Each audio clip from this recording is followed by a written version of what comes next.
Good evening. I'd like to welcome everyone to the December 14th, 2020 meeting of the Rutherford County Regional Planning Commission. If you would stand with us, please. Commissioner Craig Lynch will lead us in our prayer and our pledge. Craig. Will you bow with me, please?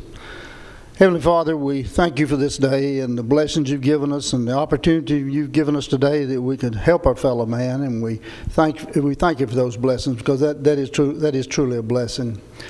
We thank you, Heavenly Father, for this time of year that we can also help people. There's people that are lonely, people that just not going to have a good Christmas unless we step up and aid a lot of these individuals. And we pray, Heavenly Father, that we do help as many people as we can. You blessed us so well, Heavenly Father, so that we could share our wealth with them. We thank you, Heavenly Father, that the pandemic, we do have a vaccine on the horizon that they're using, and we thank you for that, Heavenly Father, and we pray for the success of that. We pray for the eradication of that, where we can just get our life back to normal. Pray that you'll be with us tonight in this meeting, and be with us tomorrow and all our tomorrows, and the last save us in Christ's name. Amen. Face the flag, please.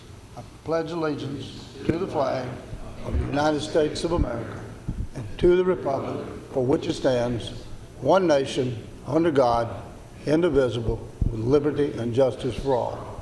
Thank you. You may be seated.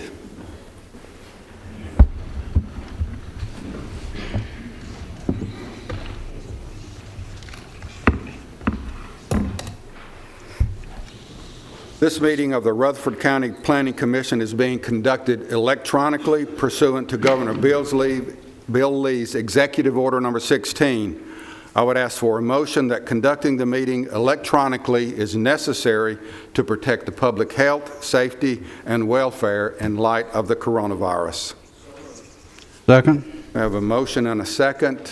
When we call the roll, it'll also serve a dual purpose as our roll call. Gail? Charlotte P. Yes. Chip Pinion. Here. Craig Lynch. Yes. David Jones. Yes. Jim Averwater. Yes. Lee Bogle. Yes. Marvin Whitworth. Yes. Mike Cush. Present. Pettis Reed. Yes. Rhonda Allen. Yes. Jeff Phillips. Yes. We have a quorum. Thank you. This time we need to approve several sets of minutes. I believe July 13th, July 27th, August 10th, August 24th, September 14th, September 28th, October 12th, and October 26th. That's 8 meeting minutes. Pettis, have you read all those in detail? Mr. Chairman, I have all sets of those minutes right here in front of me, and I have gone through those and I have reviewed those. I have not found anything out of order, and unless someone else has, I move for their approval. Thank you. We have a motion and a second to approve the minutes of 8 different meetings. Any discussion on that? Call the roll, please, Gail. Charlotte P. Yes. Chip Pinion. Rebecca. Yes. Craig Lynch. David Jones. Yes. Jim Averwater. Yes. Lee Bogle. Yes. Marvin Whitworth. Yes. Mike Cush. Yes. Pettis Reed. Yes. Rhonda Allen. Yes. Jeff Phillips. Yes. Motion carries. Thank you. We have 2 items that have been withdrawn for tonight under preliminary plan approval. Item 6AA, the item number is 20-1013 for Hudson Meadows. That preliminary plan has been withdrawn. And under 6CB, submitted for site plan approval, item number 203024, Thornton's Truck Stop. That has been withdrawn, which takes us into our new business. Items 6A, preliminary plan approval. Item 6AB, 201014, Winterbrook Manor subdivision, 104 lots on 67 plus acres, zone RL, located along College Grove Road. KZO Franklin Properties is the applicant. Doug? Yes, Mr. Chairman, thank you, and good evening, Commission members. Hope everybody's doing well today. This first preliminary plan on the agenda today, as you stated, is for the Winterbrook Manor subdivision. This is for property located along College Grove Road. The applicant is proposing to develop 99 residential lots on the subject property. The property is zoned residential low density, RL. The applicant is proposing to utilize a step system, but would like to have residential sprinkler systems installed in lieu of the fire hydrant. I'm going to come back to that here in just a moment. We have alerted the applicant regarding the fire protection issue. There's that we're going to talk a little bit more about here briefly, and then also I think Mike's got some issues as far as the soils and the wetland determinations and things on the subject property. You'll recall that the RL zone has a minimum of 1 acre lot sizes, generally speaking. There is provision that was built into the zoning ordinance when it was approved back in 2012, effective January 1st of 2013, that allowed for density bonuses in the RL subdivision if the subdivision met certain criteria. That criteria includes A, using a step system or a sanitary sewer from one of the municipalities, and then the way the ordinance reads, B, is adequate fire protection is provided based on the opinion of the fire chief. Now, historically, since we've had that provision in our zoning ordinance, again, that goes back to 2013 when we first adopted the code, that has been in the form of fire hydrants. Okay, we have looked at several subdivisions over the years that have been in the RL zone that have qualified for the density bonuses, but they've always had the fire hydrants and they've always been on a step system. Okay, we've never done one that was in the RL zone that had a sprinkler system in lieu of the fire hydrants. You'll recall that when we did the sprinkler requirement, the idea was not to make sprinklers a replacement necessarily for the fire hydrant, making it an either or, but a situation where if there just was no way that they could get water lines, adequate pressure, adequate volume for fire hydrants to the property, that would be something that we would look at. Would give some of these more rural areas a way to at least develop the property rather than just saying, sorry, you can't develop any of the property at all. The RL zone came as the result, of course, of our comprehensive plan. When you remember the comprehensive plan, we have areas that are identified as general urban, we have areas that are identified and unincorporated areas as suburban belt, and we have areas that are identified as rural area. The densities in the rural area do recommend 1 unit per acre as the base density, which is where the RL came from. There was an understanding that in the more rural areas of the county that there would be the potential and probably the likelihood that infrastructure to support higher density developments would just simply not be an option in some of those areas. But the reason that was built in to the zoning ordinance as far as the density bonuses that we talked about, or you could actually go from the RL density, which is 1 unit an acre, to the RM density, which is 3 units an acre, was because we did recognize that there were going to be areas, even within the RL and the more rural areas, that were going to have adequate infrastructure, and we wanted to give them the ability to develop in that manner. So that's really the position that we have here tonight. I believe several of you may have received an email today regarding this development as far as the wording of the code and the reliance of some correspondence from our fire chief had said. But I just wanted to tell you that, again, historically, since we've had this provision in the zoning ordinance, it's always been fire hydrants has been what determined adequate fire protection, not sprinkler systems. Now, I know the applicant is present today and is probably going to want to speak at the meeting. Mr. Chairman, that will be, of course, up to your prerogative. But that's one of the biggest issues that we have with this particular item here tonight. And Mike, I know, also has some concerns about some of the soils on the property. So, Mike, I'll turn it over to you for more discussion on that. And I'll be available, of course, for additional questions and discussion.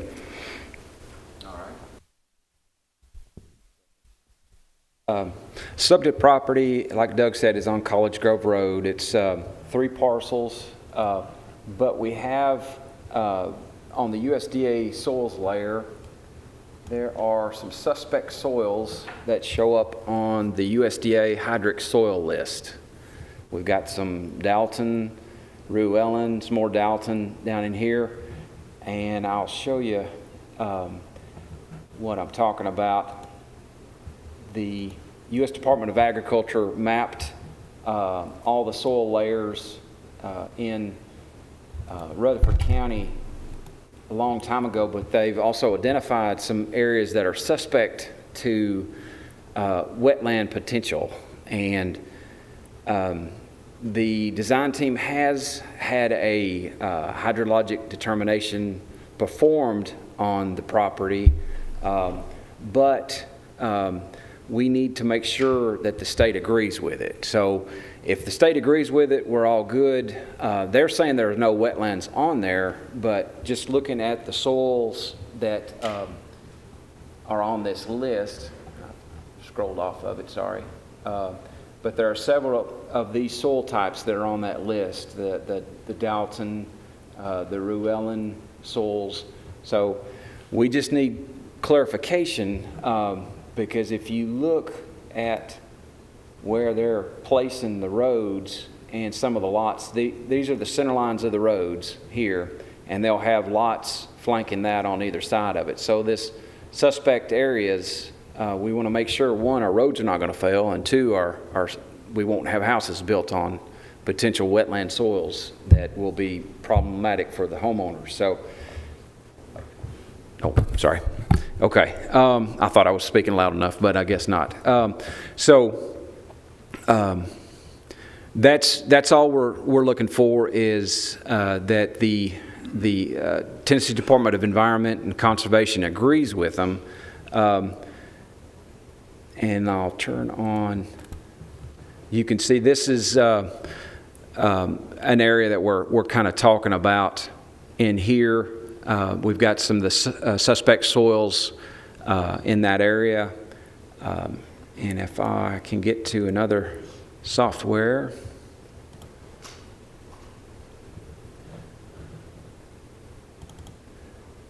And it kind of shows up on, this is where there's College Grove at the bottom of the screen, and we're kind of looking south, and there's a real swampy area that one of the roads are coming through. So we just want to make sure that TDEC agrees with them with the hydrologic determination because it could impact the lot layout, and that's only issue I had with this preliminary at this time.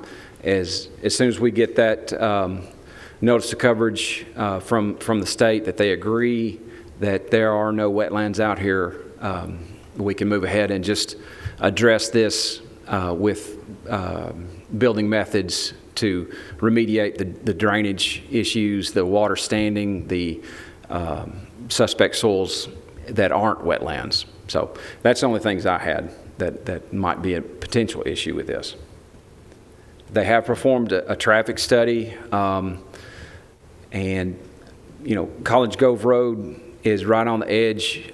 Williamson County is right on the edge of this development. So there are two state highways either side of this that they did not see the level of traffic moving through here and the connectivity to those additional state highways.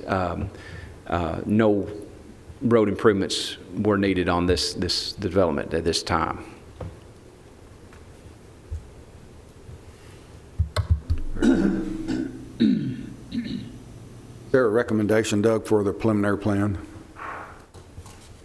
Well, I mean, quite frankly, again, now, like I said, I believe the applicant is present and might want to speak to this, but I mean, our recommendation, of course, is that we enforce the provision that's in the zoning ordinance in regards to adequate fire protection the way we have historically since this provision was brought into the ordinance back in 2013. That would be that adequate water service and fire protection is defined, or adequate fire service, excuse me, is defined as hydrants as opposed to the sprinkler systems.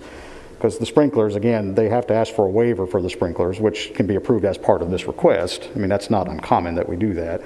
But that's what kicks in the sprinkling requirement. But again, there is of course, they've already, the water line, as I understand it, has been installed in front of the property along College Grove Road, but there's off-site improvements that would have to be made. And that's, I mean, of course, that gets into extra cost and everything, so I understand. But that's, again, how we've enforced it. And quite frankly, when we council applicants on this particular provision, like I said, I've gone back and looked at several different RL subdivisions that we've approved in the county that had the RM density. It's always been with the fire hydrants. We've never approved one that had sprinklers in the RL zone as a replacement for hydrants and still gave them that density bonus. And that's what when we counsel our applicants, we tell them that. Major concern? That's our biggest concern with this. Good. It's not that they can't develop it, it's just they would have to do it with the 1 acre lot size. And we do have some, and I believe Mike's got them in the event we need them. And of course, there's someone here from CUD, but also, of course, we have our fire chief present, Mr. Farley, and we also have the letters that we have from CUD. For developments like this, we require what's called a will serve letter on the front end.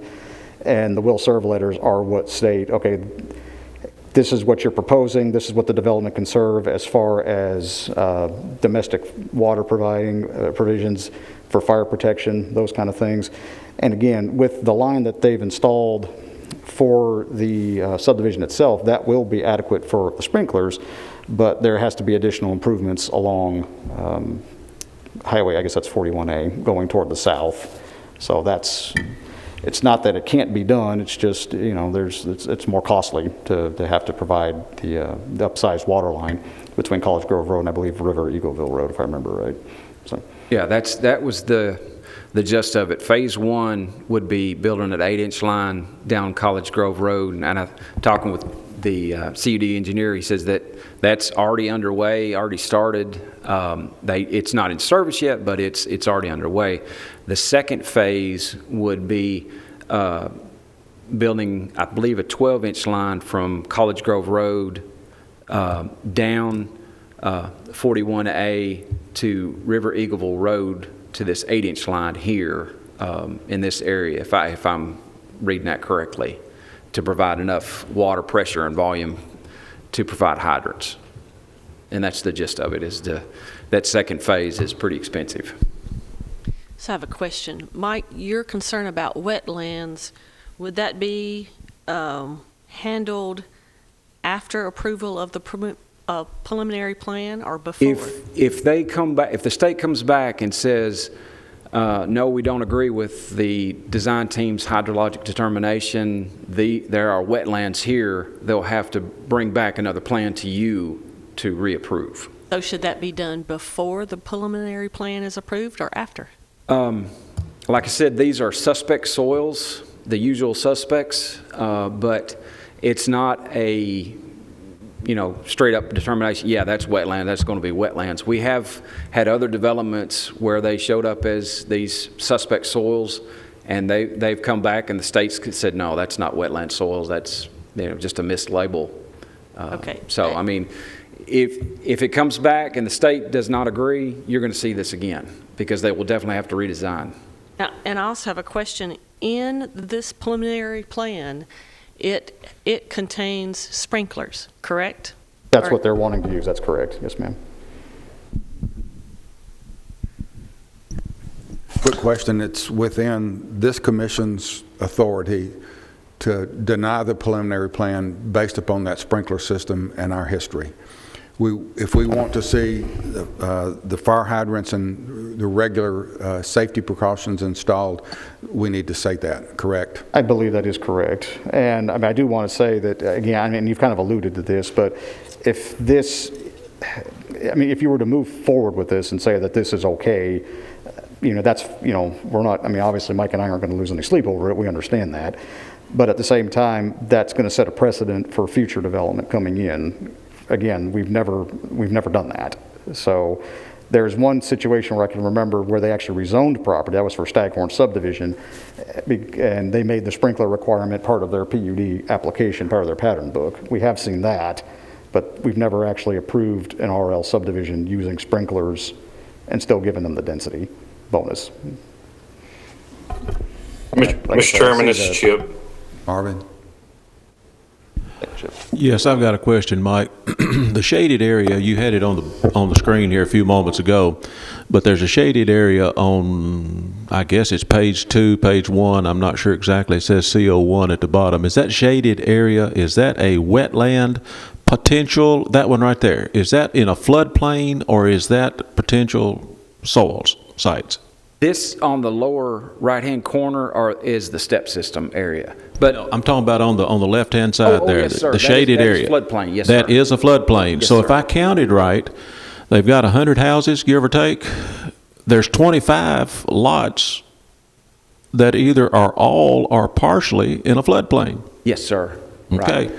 So I'm understanding this drawing right then. They're wanting to build 25 houses in a floodplain. yes, sir. And based on Rutherford County requirements, they have to do a compensating cut. If they're filling in the floodplain, they've got to find cut somewhere else. Another challenge is the stormwater management areas. They have to work as the receiving stream is at flood stage. So these ponds are going to have to work with the flood plain up, the level up. So we can't assume that it's just going to be dry all the time. It's got to work when the bad conditions are here. So. But yes, sir, that is floodplain. Our fire chief, Chief Farley out here. Chief, do you have any comments?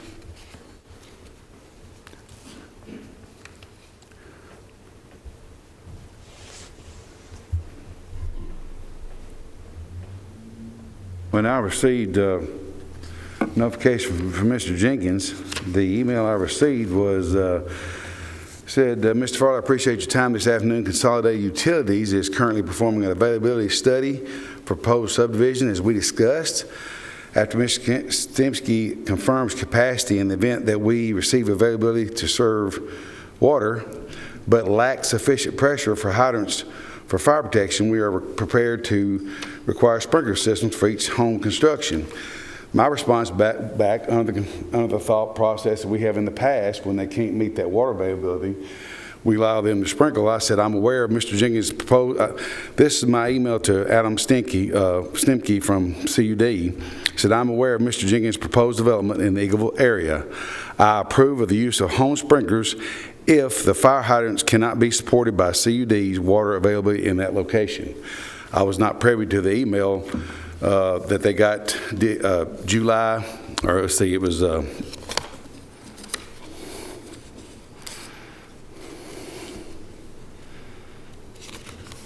July 5th, let's see, it was 2018.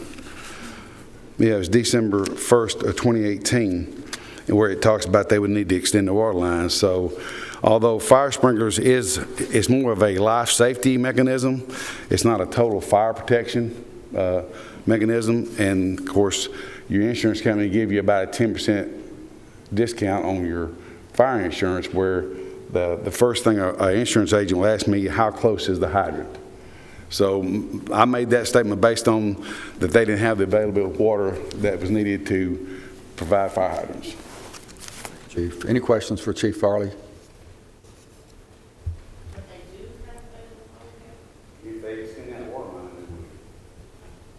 I mean, it's a combination of a couple of things. First, there's the water line that has to be in front of the development on College Grove Road, which, as I understand, has been installed but is not in service yet.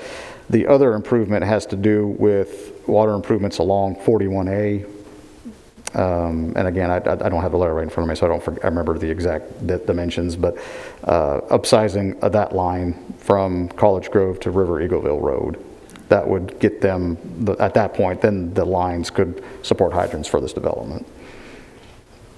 And I see, again, I see the applicant, and I see Matt Taylor from SEC wanting, it looks like they want to speak. Matt, you have comments?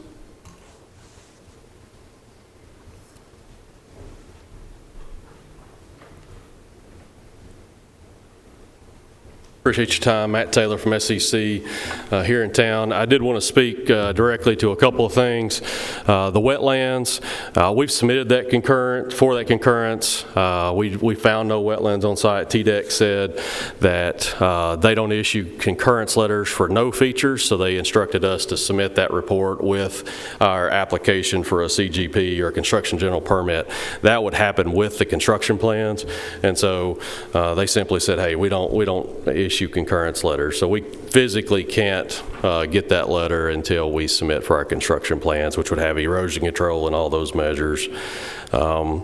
As far as the floodplain, we would follow Rutherford County regulations on those, set your minimum pads and floors, and do the compensate cut and fill. And same thing on the ponds. We do that regularly, and so we would acknowledge the tailwater and design those ponds like that. I believe Mr. Jenkins would like to speak to the water line issue itself. But I will give you this little token for thought. That second extension that they're talking about is about 7,900 linear feet of water line down the highway. This body, you might remember South Haven. That one was a mixture of fire hydrants and sprinklers, and we decided then that extending an extra mile of water line was too much to ask and too much burden to put on a property. And so we have some in there that would be sprinklered and some that would be hydrant. So I think that we've went down that path before. This developer has done something similar. He's installed and upgraded a portion of water line along the road directly in front of his property, but the 7,900, that's just too much for one property. So, and I'll let Mr. Jenkins, if the commission is happy to speak directly to the water line issue. Thank you.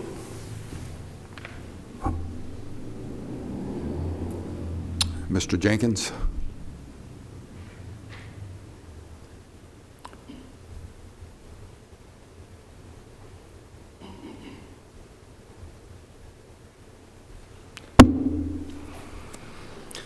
Good evening. Appreciate your time this evening, allowing us to discuss this project, and thank you, Mr. DeBasi and Mr. Hughes, for bringing this forward on the agenda today. As we discussed in our letter that you received Friday, we do believe we've met the requirements that are spelled out in the zoning ordinance, the language that reads in the zoning ordinance. We think this project does comply with that ordinance, and we ask for this project to be approved based on that language. We recognize that the language in the ordinance provides clear direction on the requirements needed to achieve a lot size and density that we're proposing. The ordinance language does not state that any rezoning process is needed. The language gives us clear direction in how to achieve the lot size in this RL zone, and that's basically what we have been following all along. According to the ordinance language, those requirements, as we've already mentioned, are that the sanitary system be of sufficient capacity based on the sewer provider's acknowledgement. We have that from CUD. Adequate water service also be available for the project. We also have that from CUD. And fire protection as determined by the fire chief, which we believed at the time, at 2018, when we got that information from Mr. Farley, and from all of those other approvals that we got from the other utilities, that we met the precise language in the zoning ordinance. We had no reason to believe otherwise, and so we moved forward in good faith over the last couple of years based on the language of the zoning ordinance itself. As we look through the 2018 and 2019 notes, there were some preliminary conversations about water line availability, and upon having the follow-up conversation with CUD about a sprinkler option, we did receive a revised availability letter from CUD that gave us the portion of work that we're currently doing right now, which is that 8-inch water line along College Grove Road. They did say that that would meet the fire sprinkler pressure requirements that they would have, and that was the information that we did share with Mr. Farley in order to see if that would be acceptable. And his email from 2018 in response that would be is what we have been relying on for the last couple of years, doing lots of work on this project. We simply ask that the language of the zoning ordinance guide your decision, and let that guide the planning of this project. If there's any language changes that need to clarify, then we would ask that happen for any future projects. But as we see the language in the zoning ordinance today, we think that the language supports our request. Thank you.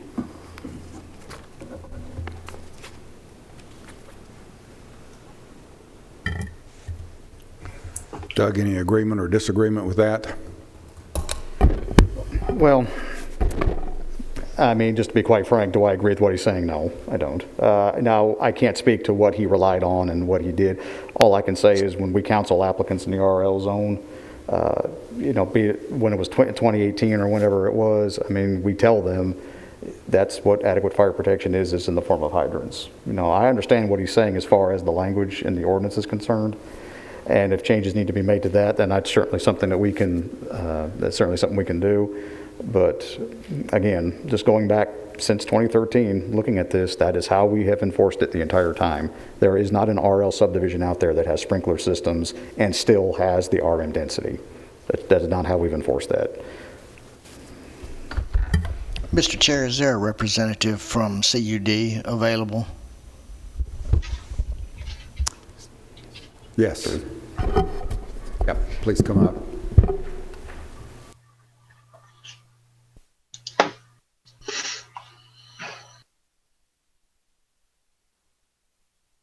Good evening. I'm Jason Laxon with CUD. I apologize for catching you off guard like that. I just have a couple of questions here. Okay. So can you confirm the distance that you're asking this person to run the water line?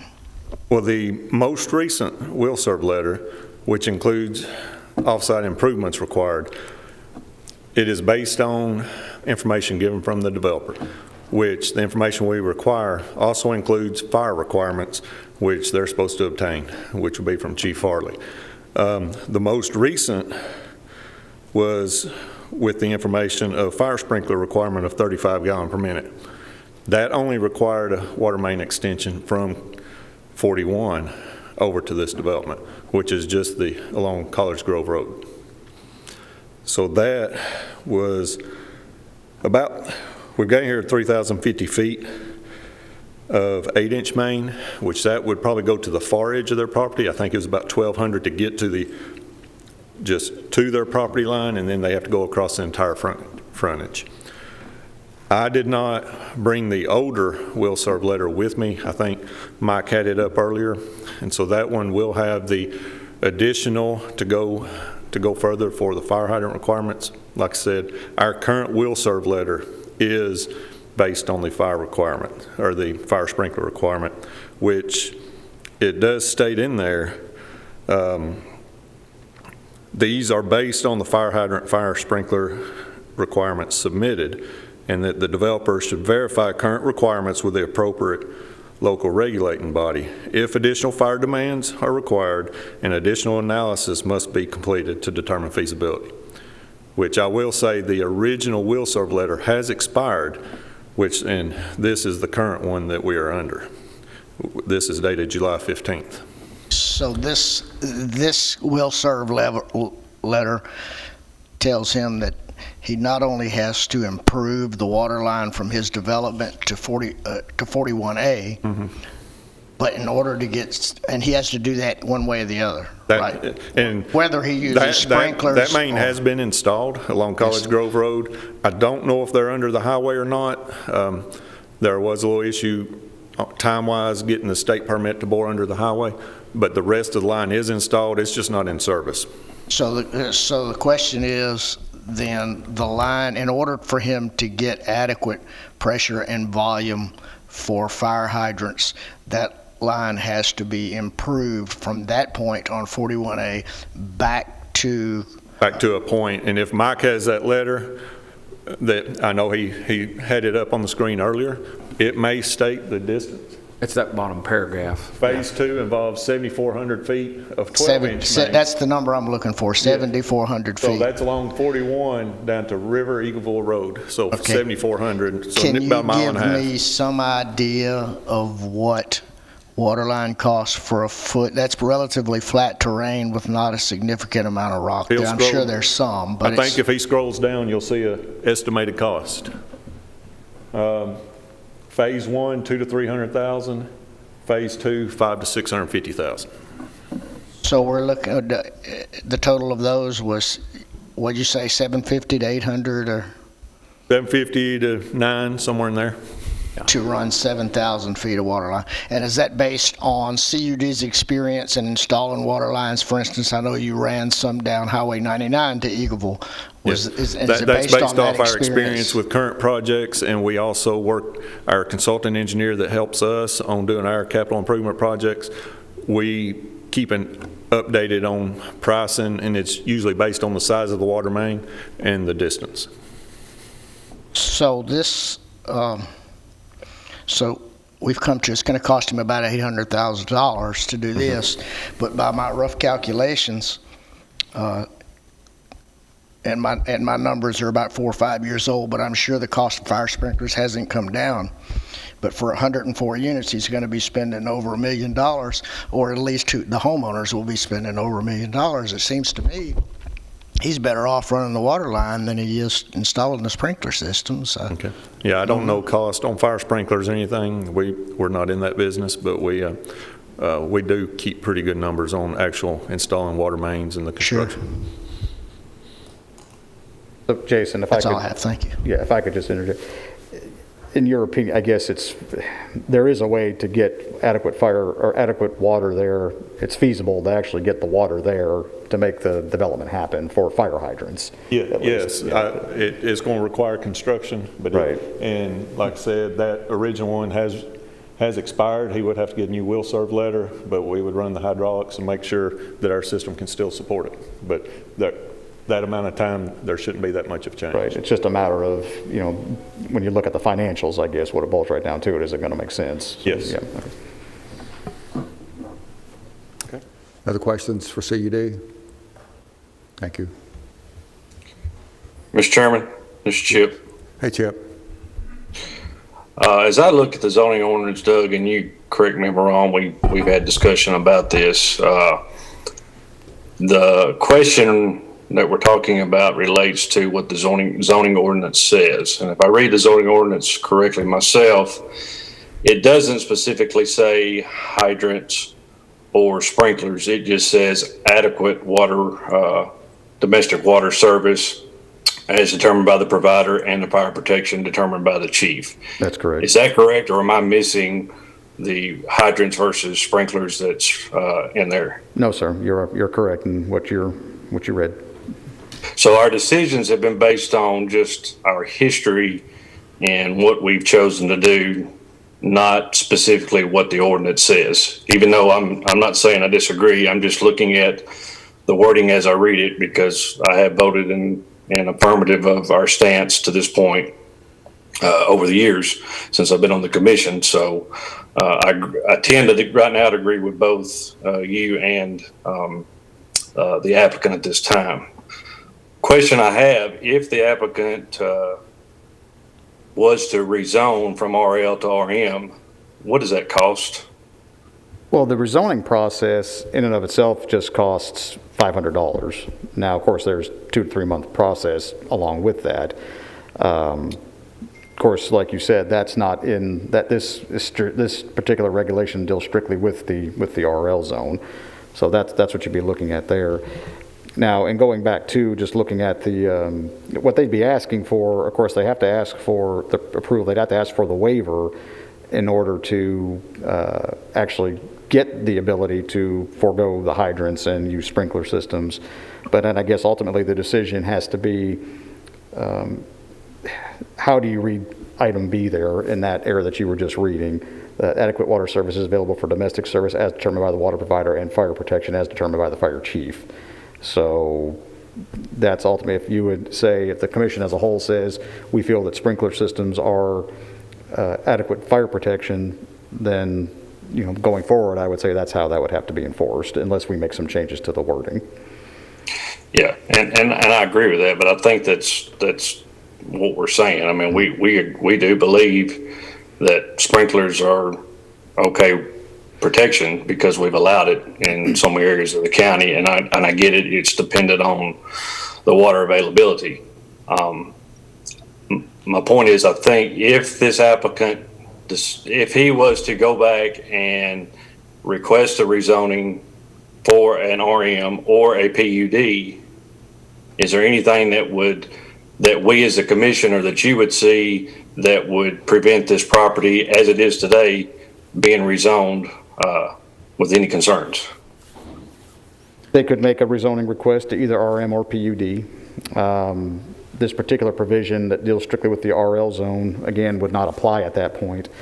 But that would be a decision then the Planning Commission would have to make as far as making a recommendation for rezoning, and then ultimately the Board of Commissioners would have to make the final determination as to whether or not they felt that that was an appropriate development at that location. But there's nothing that would preclude them from asking. But do we have, I mean, I understand what you're saying, but I don't know that there would be, other than, it's almost like some semantics here. We're saying, if they came back PUD or potentially RM, there's really nothing that I see that would preclude me from voting against, him doing, RM or PUD. Right, right, and they wouldn't be changing. I mean, I'm just looking at what they're proposing. They would still have to go back through the rezoning process. They're not. I wouldn't imagine it's going to be much different than what we're looking at today, honestly, just because of the fact that the soils are only going to support so many houses as it is, and if there are some changes that have to be made due to the hydric soils that are on the site, that is yet to be seen. I know, Matt Taylor discussed that briefly, but I would imagine we'd be looking at something pretty similar to what they're proposing today.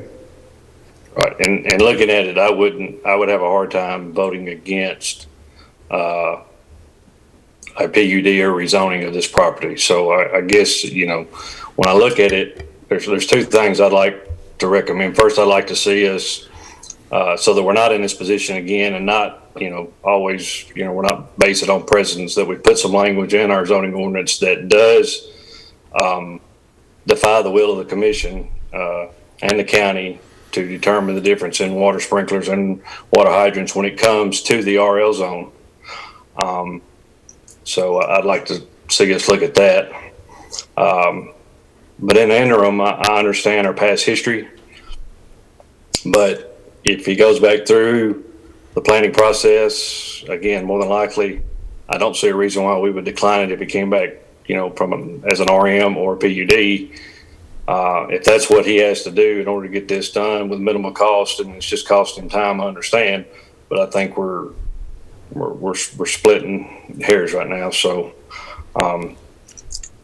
I get it, I understand it, and I'm very confident, Doug, that you shared with the applicant exactly what they needed to hear, and I'm sure the design team that's representing him does know our standards and what we recommended in the past and what our stance has been. So it may be unfortunate on the applicant side tonight on that end, but I feel that this is an acceptable plan, and I would recommend approval subject to all staff comments. I'll second that.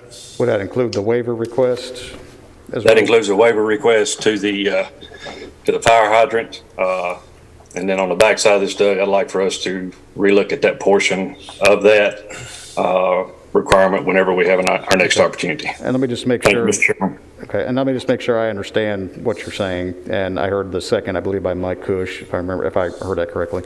That's correct. Okay. What you're saying is you're recommending approval of what they have submitted with the waiver request, and with basically your position is going to be that the adequate water service is being met by the sprinkler systems. Is that what I'm understanding you to say? That's correct, based on the wording of the ordinance and the way I look at it. Because it's not explicitly say hydrants or sprinklers, it just says by adequate water protection or by domestic water and fire protection as determined by the fire chief. Mr. Chairman, this is Commissioner Allen. I have a question for Doug. Yes, Rhonda. Doug, even if this had been submitted as a PUD, I can't remember a time, and just correct me if I'm wrong, but whenever a water line could support fire hydrants, isn't that the direction we've gone in? We only kept sprinklers in as a method of last resort, not an alternative to fire hydrants.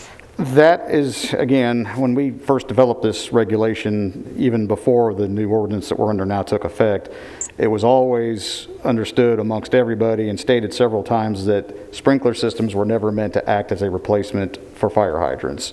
That fire hydrants were always the preferred method. They provided the best fire protection.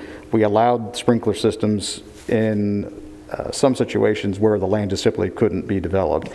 Now, Mr. Taylor, when he was here a little earlier, he did make mention of one subdivision in particular, that was South Haven, where there was discussion. I remember during that public hearing when he brought that up, I do remember that discussion, where there was the ability to do off-site improvements that would allow the ability to provide fire hydrants for the entire development.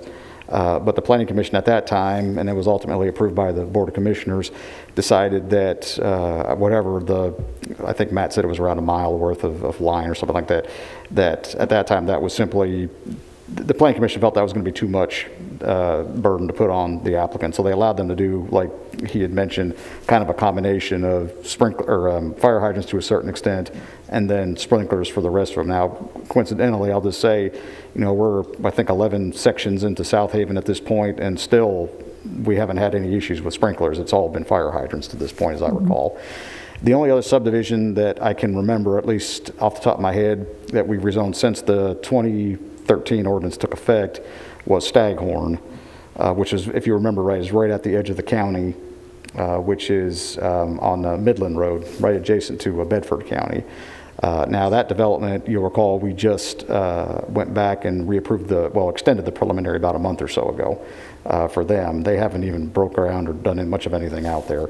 But that's the only other planned development that I can remember that we did that with. But to answer your question, in the vast majority of cases, yes, if the ability is there to improve the water infrastructure to require the hydrants, to provide the hydrants, then that's historically, except for a few cases here and there that we talked about, that's what's been done. If he were to develop this land under its current zoning, the RL, I was having a little bit of trouble following. Would fire hydrants still be needed, or if he had come with this without asking for the bonus density, would he have been sprinkling the home still, and would we have given a waiver in that example? If the hydrants would have been provided, I'd almost have to ask Mr. Laxton if he's, I don't recall if they said that they could be even under, let's just say, the RL density, could they still get that kind of a... Because that's really the issue here, correct? Is that he's asking for the additional density. Right. It's not supported by the current infrastructure. That's correct. So I'd like to know the answer to that question, which is, if we were to approve the density for the zoning it currently has, would those houses be sprinkled, or would a fire hydrant support, does the infrastructure exist that would support the zoning that's currently there? Right. And I think Mr. Laxton or Mr. Taylor is kind of making they look like they're about to make their way up here. I will say that if this were approved without the waiver, and this might at least partially answer your question, if this subdivision plan, this preliminary plan would be approved without the waiver request, they would be able to build acre lots, and the acre lots would have to be sprinkled at that point. Now, whether or not the hydrants would be with the lesser lots, I'm not as sure. I don't think so. I'm looking at Matt Taylor. He's shaking his head no. So their understanding is that the off-site improvements would still have to be made, even if it was just at an RL density without the density bonus, the 1 unit per acre. Did that answer your question? It does. Thank you. Mm-hmm. We have a motion and a second. Other discussion? I am not comfortable. If they are able to have hydrants, which is a better protection for fire, I think we would be doing those homeowners a disservice not to give them the best fire protection possible. So I am not comfortable voting yes on this preliminary plan. Thank you, Charlotte. Let me ask a quick question of our attorney. The adequate word has been mentioned a number of times. Is it up to this commission to determine what's adequate? Thank you, Chairman. Well, that's kind of the million-dollar question that's kind of been tossed around during the discussion right now. I did a quick search of our zoning ordinance and couldn't find where adequate fire protection or adequate water service is defined. Now, looking at this bulk regulation part of the zoning ordinance that gives the fire chief the ability to determine if adequate water service is available for fire protection, the language says what it says, okay? I couldn't interpret it any more than the black letter of what it says. You were presented with an email between the fire chief and the applicant from a couple years ago, and the fire chief was here today to explain what he meant by that email, and if I understood what he said, it was that he was based on the assumption that they couldn't get fire hydrants. Now, one thing I think it's important to consider here is, in addition to the bulk regulation provisions that have been discussed here tonight, there is a separate subdivision regulation that pertains to seeking a waiver from the hydrant requirements that the county passed in 2013.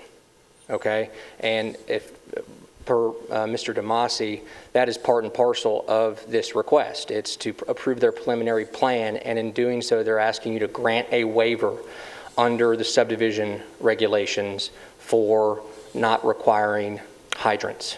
And I'll read you that. I've got it in front of me. In the event water lines in the area cannot support a fire hydrant as determined by the water provider for the subject subdivision, or if the proposed development is not in close proximity to a line that can support a fire hydrant and extending such a water line is not feasible, a waiver may be granted at the discretion of the Planning Commission. So, Mr. Chairman, you asked who makes that determination. Is it the will of the Planning Commission? And understanding the statement here in the bulk regulations about adequate water service as determined by the fire chief, I think ultimately the ultimate issue here is whether to grant a waiver. And I think our subdivision regulation is clear that it's the Planning Commission that determines whether the request for the waiver has been met. And I think in this scenario, if the proposed development is not in close proximity to a line that can support a fire hydrant and extending such a water line is not feasible, a waiver may be granted at the discretion of the Planning Commission. Which all of those exist here. The line is there, and it's feasible. That'd be the determination of this body. Thank you. Hey, Mr. Chairman, this is Chip again. Nick, Chip. can you determine, or what, I mean, I guess the language there to me is what's feasible. How do we determine what's feasible? Is it money? Is it, what is it? I think that that's the will of the Planning Commission and how they're going to use their discretion here in determining that. I believe that Mr. Averwater mentioned distance, feasibility. There was discussion about rock. Is there certain topography that simply makes it geologically impossible to install a line? I don't know where cost plays into that, but it's probably a totality of the circumstances and based on individual facts of a given application. Mr. Chairman, Mike Cush here, if you don't mind. Hey, Mike. Feasibility is a nebulous word tonight. Going back to the gentleman at CUD, he said the cost would be somewhere between $750,000 and $900,000 to extend that line. If you split that kind of in the middle and say it's going to cost $850,000, and according to the plans, there's 99 buildable lots. That's $8,000 in rough numbers. That's $8,600 per lot. Well, to me, that's not feasible. But let's go back in time to when this Planning Commission discussed fire hydrants and sprinklers for months on end several years ago. And Chief Farley presented, many documents, many scenarios, many building codes. And, I walked away with the impression that sprinklers were actually more life-saving than having a fire hydrant, because a sprinkled house would immediately put out a small fire that wouldn't develop into a structure fire, and so you would not even need to have a fire truck come to the building. There were demonstrations. There was even a little trailer that was pulled around the county that had a little glass side, and it had a little fire that would start, and a sprinkler went off, and immediately the fire was suppressed. We're in the people saving business, not a structure saving business. And to me, the sprinkler is a far better life saving application than having a fire hydrant a block down the street that you have to wait for a fire truck to get there to plug in, and by then your structure, or I mean, how many people die in a house fire? A lot more than die in a sprinkled house. I'm sure Chief Farley can give you those statistics. So that's why I seconded this motion of Chip's.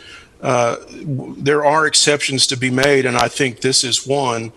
I am much more comfortable with having a house sprinkled and putting out a small fire and saving the occupants, or giving time for the occupants to get out, than having a structure fire when those people could be asleep, and by the time they realize the structure's on fire, they could die of smoke inhalation. And by the time they wait for a fire brigade to come and extinguish the structure. So I think it's safer. I think sprinklers are safer, and that's my opinion. And that's what I gleaned from all the discussion from Chief Farley when we did this exercise several years ago. Hear, hear. Thank you, Mike. Other discussion? Mr. Chairman, this is Commissioner Allen. Rhonda. I don't disagree with anything that Commissioner Cush just said in terms of the value and viability of sprinklers. I guess part of what I'm concerned about is allowing our any part of our decision to be driven by cost. If this argument can be made today that it's cost prohibitive, I can do a fire hydrant, but don't want to because it's cost prohibitive, then where does that argument end? There are a million scenarios that play into a developer developing a project, and if they come in and say, well, if I do it your way, then it's not going to make me as much money and I can't do it.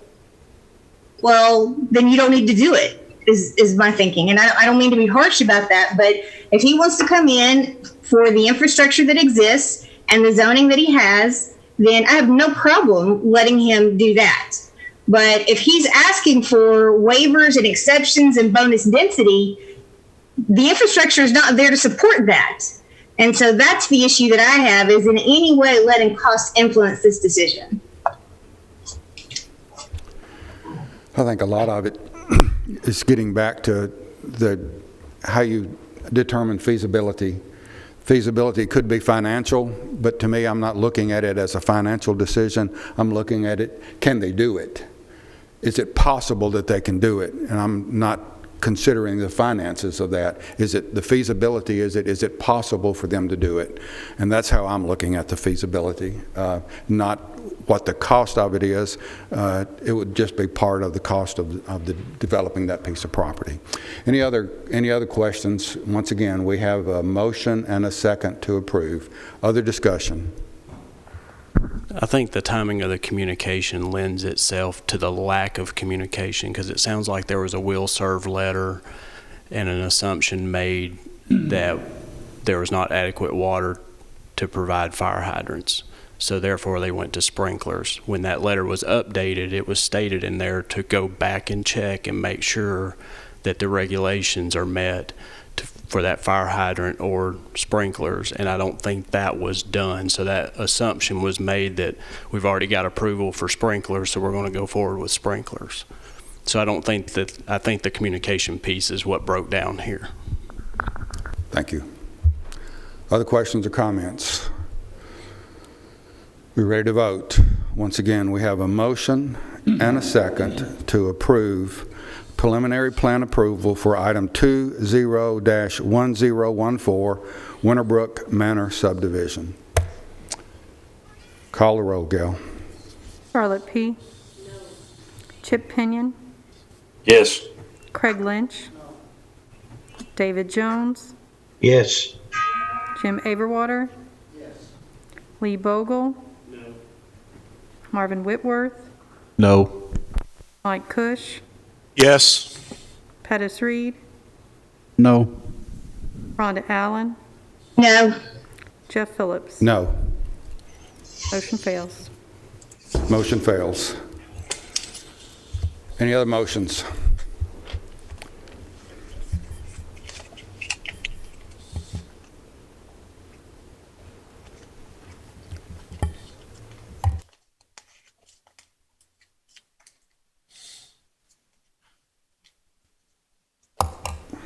We have to have a motion. We have to have a counter motion to deny.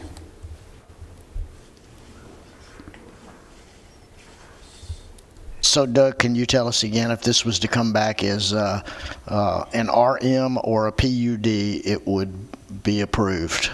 Well, if, okay, let me, if this were to come back as a, if you're asking about the zoning of the property, rezoning of the property, would it be approved? That's, again, going to be up to you and the Board of Commissioners. If you're asking if this set of circumstances that's before us today was on a property that is zoned RM, this wouldn't have been an issue because this provision is for the RL, not the RM. I think that's what you meant. So, yeah, the density bonus is already precisely, there. thank you. Yeah, the density bonus is already there for the 3 units per acre at that point. So, Mr. Chair, I make a motion to defer this request to a future date, and perhaps that can give the applicant the opportunity to withdraw or resubmit with a different request. We have a motion to defer. Second. let me just say real quick, and I saw Nick grabbing his microphone, and we may be about to say the same thing. State law allows a deferral after the Planning Commission has looked at this for the first time, which would be tonight. You can defer it for up to 60 days. Okay. After that, if a motion is not made to either do something with it, then it's automatically approved, and that's according to state law. So just keep that in mind. If you want to defer that for them, have them, like for a month, to have them look at their options and whatnot, I'm fine with that. But we can't defer this indefinitely because then it would just automatically be approved. So Nick, can I put a time limit on that and say if no further request is made within 30 days, then it is automatically denied? I think so. No, I don't think you can do that. I think the middle ground approach is probably best, where you say that it's deferred until next month's meeting. And because you're going to have to come back here to make an actual decision and a vote, and I wouldn't recommend couching the deferral, and then if they don't do anything, then it be denied. I wouldn't recommend doing that. But I do think you could defer, and it's probably best to make sure that we're within that 60-day time frame to only do it for the 30 days, because it's 60 days from today, and I don't have the calendar in front of me to know if the meeting in February is 60 days or more than 60 days. So you're safe if you just continue it to next month's meeting. Well, what I would suggest is, I mean, typically for subdivision plans and plats like this, we would be looking at the fourth Monday meeting. Of course, in December, November, we don't have that one because of the holidays.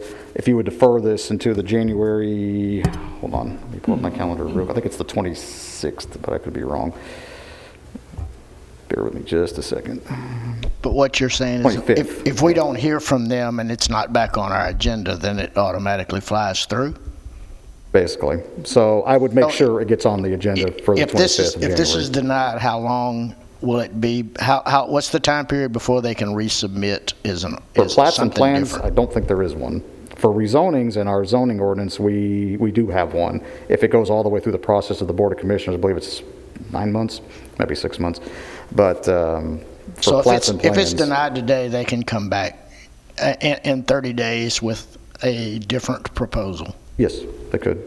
Mr. Chair, I'd like to amend my motion, if I may, to deny.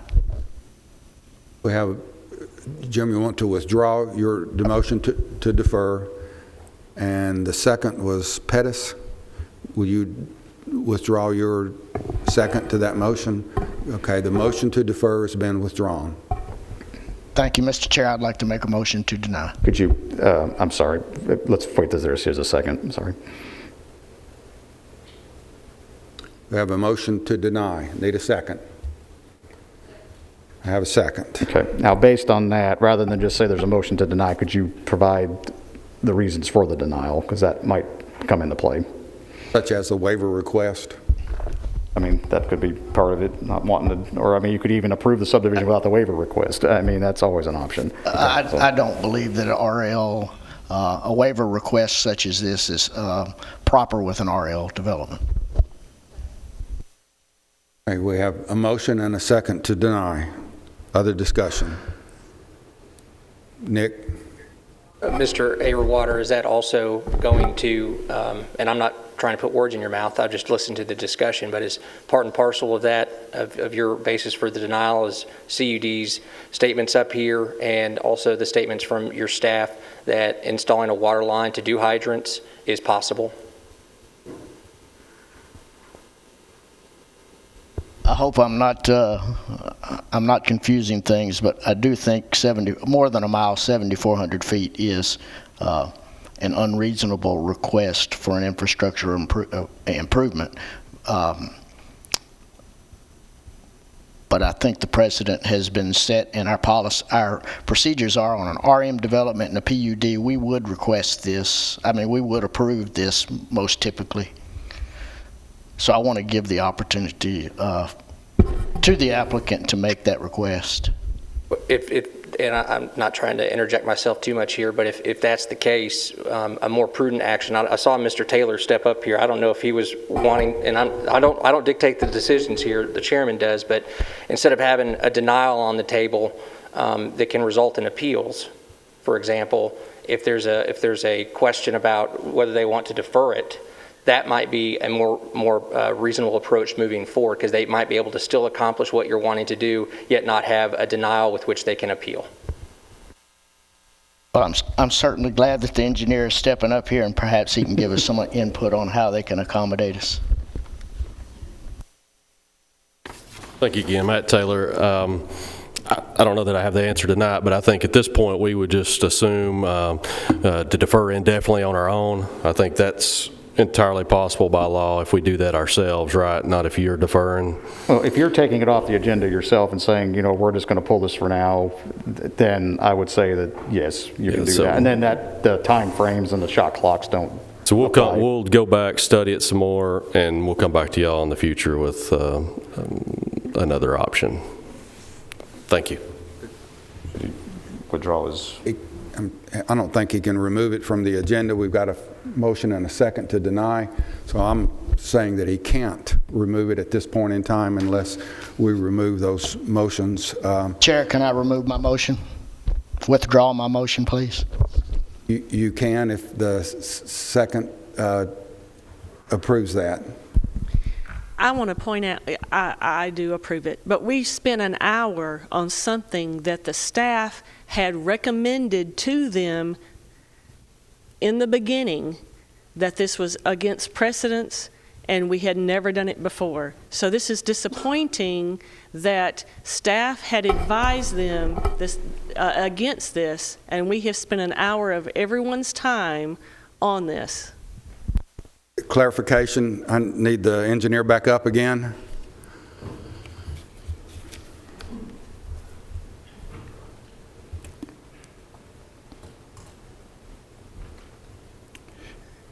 We remove this and you come back, are you going to come back with something different? The reason that the commission said no to approve was because of the waiver. Are you going to address the waiver? I think we'll go back and we'll consider, I think what I heard was a couple of recommendations maybe to rezone. We'll also look at the off-site water again. So we'll look at the full gamut of what the options are. We won't be back with the same request. I don't see how that would be fruitful. Okay, so I don't know exactly what we'll do, but it will be different. Yes. Very good, thank you. Okay, motion to deny has been withdrawn and the second has been withdrawn, and the applicant has asked to remove or withdraw the request. Do we need to vote on that? I don't think so. I think we're good to move forward at this point.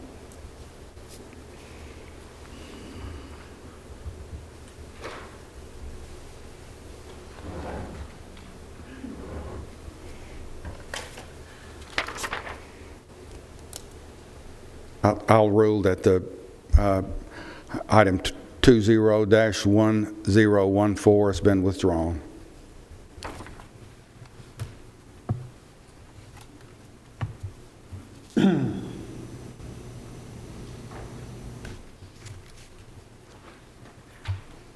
My hesitation on that is that we have a number of agenda items that have been placed on this, and people have showed up and commissioners have prepared, and at the last minute those items have been withdrawn, which has created anguish among this commission and anguish among the community, and I don't want to see that happen again. Excuse me. Okay. Item 6B, submitted for final plat approval. 6BA, item number is 20-2059, Rockhaven View, 5 lots on 13.89 acres, zoned RM, located along Bradyville Pike. Deborah Martin is the applicant. Doug. Yes, sir. Thank you. This plan is to divide a portion of the property into 5 separate lots. The remaining would be over 5 acres, so no reason to count that as a lot. Actually, this has been on the books now for several months. They've been waiting on soil analysis. Originally, it was going to be 6 lots, but they came back and turned out that the soil that they had on the property was less than they thought, so it ended up only being 5 lots. 3 of these lots will have road frontage along Bradyville Pike, which would be 1, 2, and 3. Lots 4 and 5 will rely on an access easement. Now, both of those lots are less than 5 acres in size, which is what we do require for lots along a private easement. So part of their request is they're asking for a waiver to that provision to allow them the ability to have 2 lots off of that easement that are both less than 5 acres in size. As far as all the other comments that we had on this, they've been addressed. They finally got the soils information that's on the plat. The plat's in good order as far as everything else is concerned, but they would require that one waiver request should the Planning Commission find that that they would need to approve that. So with that, I'll be happy to answer any questions. Make a motion to approve it and set it in with the waiver. Got a motion to approve? Motion to approve with staff comments, and need a second? Second. Okay, other discussion or comments? We have a motion and a second to approve 20-2059 Rockhaven View. Other discussion? Call the roll, please, Gail. Marla P. Yes. Chip Pinion, Yes. Craig Lynch, David Jones, Yes. Jim Averwater, Lee Bogle, Marvin Whitworth, Mike Cush, Yes. Pettis Reed, Yes. Rhonda Allen, Yes. Chip Phillips. Yes. Motion carries. Gail. Item 6BB, submitted for final plan approval. Item number 20-2089, re-subdivision of Lot 2, Section 2, Pleasant View. 2 lots on 10-plus acres, zoned RL, located along Rhodes Lane, Pleasant View Drive. Joe L. Russell is the applicant. Doug. Yes, sir. Thank you. A re-subdivision plan for Lot 2 along with a fire hydrant waiver was approved by the Planning Commission back in 2015 for this property. This plat does propose to split the property into 2 lots, 2A and 2B. 2A will be accessed via an existing easement back to Rhodes Lane. 2B will access an existing easement to Pleasant View Drive. Neither easement exceeds the maximum number of lots allowed, which is 3, but I believe this maxes them out, both of them. They wouldn't be able to request another one. The newly created lot will have to meet the county's subdivision regulations, including a fire hydrant requirement. There is a fire hydrant located along Pleasant View Drive, but it's not within 1,000 feet of the property. CUD has also determined even if they were to put a hydrant as close as they possibly could, there's no way that it just wouldn't be within 1,000 feet. There's no way to do it, and there's no way to get a, they wouldn't put a line big enough to support just that one line. They wouldn't allow that to happen. So the requirements, everything else, what little comments are left, we'll make sure are addressed prior to this being recorded, but everything else according to this appears to be in good order. The lots that they are proposing would both be over 5 acres, so no waivers required of that. It would just be for the fire hydrant waiver, just because it can't be close enough because of the location of the line. And I'll be happy to answer any questions. The fire hydrant waiver is what we're asking for. Correct. And approval of the plat, of course. Okay. Now, I have 2 lots here. Lot 2, it's marked Lot 2 and Lot 6.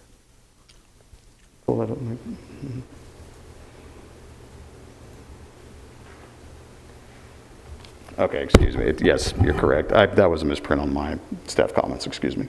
That may have been an older version of the plat that I was looking at when I did those comments originally. Because again, this is another one that's been kind of in the works for several months. So I just didn't catch the second lot number. I apologize. I was just a little confused. Yeah, I would have been too. Yes, ma'am, I would have been too. It is 2 and 6, you're correct. 2 lots instead of 1.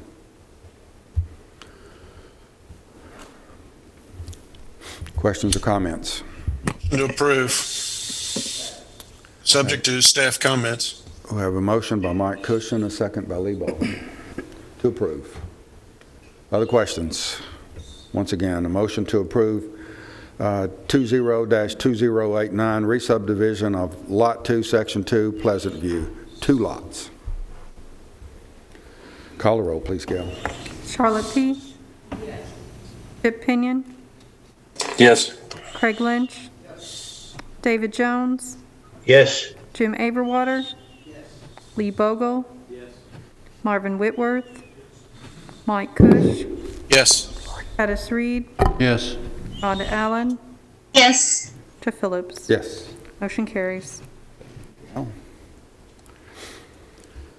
Item 6BC, submitted for final plat approval, 20-2106, 6711 Old Nashville Highway, 5 lots on 4.73 acres, zoned RM, located along Old Nashville Highway and Florence Road. Michael B. Hazlett is the applicant. Doug? Yes, sir, thank you. This property may look familiar to the Planning Commission. This property was considered for rezoning at your September 14th meeting this year, and at that time was recommended for denial. They were looking for commercial services zoning. The applicant withdrew that application and instead is proposing now just to subdivide the property into 5 lots. No waivers are required of this particular subdivision. Most of our comments have been addressed. There has to be a little bit of tweaking on some minimum pad and minimum floors elevations for the property due to some local elevations. But beyond that, the plat in and of itself is in good order, so we can work with them on that prior to this being recorded. Staff recommends approval. Yes, sir, based on those comments. With a couple of comments? Yes, sir. Mr. Chairman, I have a question. We have a motion to approve, and need a second? And a second. Okay, Rhonda, you're up. Thank you. Doug, this is a very congested area and there's a lot of traffic, especially this close to this intersection. Is there any way for us to dictate where the driveways go to try to minimize their negative impact on these roads?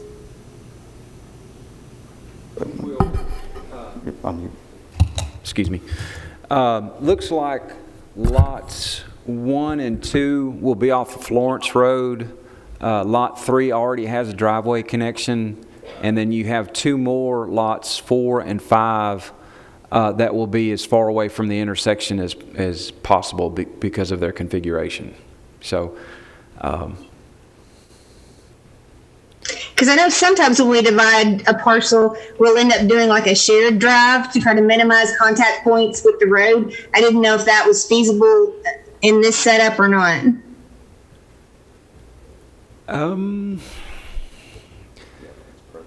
Yeah, the applicant's present and they can discuss it, I guess. Would you like to hear from the applicant, Rhonda? If you don't mind. Okay. But just looking at it, you know, you've got 2 lots on Florence as far away from the intersection as possible, and then you've got 1 with the existing house. It's the driveway's already in, and then lots 4 and 5 would be on the far end away from the intersection. So how many additional? And when you say far end, though, I'm having trouble gauging distance. Can you? Your software is better than mine in terms of determining what that distance is. So how many feet are we talking about from the driveways to those to that intersection? Okay. And how far apart are the driveways? That's if technology will work for me. Yeah. I've got a little blue spinny wheel right there, and it is not showing. And we can let the applicant speak, and you can answer that in a second if you want. You understand? Okay. My name is David Alcorn, representing the owner of this property. And looking at lots 1 and 2, which I think Mike was maybe pulling up. Those are approximately 100 feet on Lot 1, distance 97 feet, I believe. So if you use that as a gauge, you're probably 400 to 500 feet on Lot 2's driveway from the intersection. Of course, it is a signalized intersection. I think the applicant came in with a commercial zoning because of the traffic in this area, but now we're sticking with the desired residential side. But the way the soils are and the way we are from the intersection, all driveways are, Lot 2 would be about 400 feet, 500 feet from the intersection, and Mike might be able to measure that better. And then Lot 1 obviously is about 100 feet away from that. On lots on Old Nashville are either even further away from the current driveway on the existing house. Yeah, it looks to be about 300 feet away from the intersection, thereabouts. Yeah, based on the way what I'm seeing on the plat, I thought soils might be your answer about why the driveways needed to be where they were. So I was just curious if there was any way to consolidate those. But I appreciate you looking at it. Thank you. Thank you. Any other questions for the applicant while he's up? Thank you. Other questions, Rhonda? No, sir, that was it. Thank you. Okay, we have a motion and a second to approve 20-2106 for 6711 Old Nashville Highway, 5 lots. Other questions? Call the roll, please, Gal. Charlotte P. Yes. Chip Pinion. Yes. Craig Lynch. Yes. David Jones. Yes. Jim Averwater. Yes. Lee Bogle. Yes. Marvin Whitworth. Yes. Mike Cush. Yes. Pettis Reed. Yes.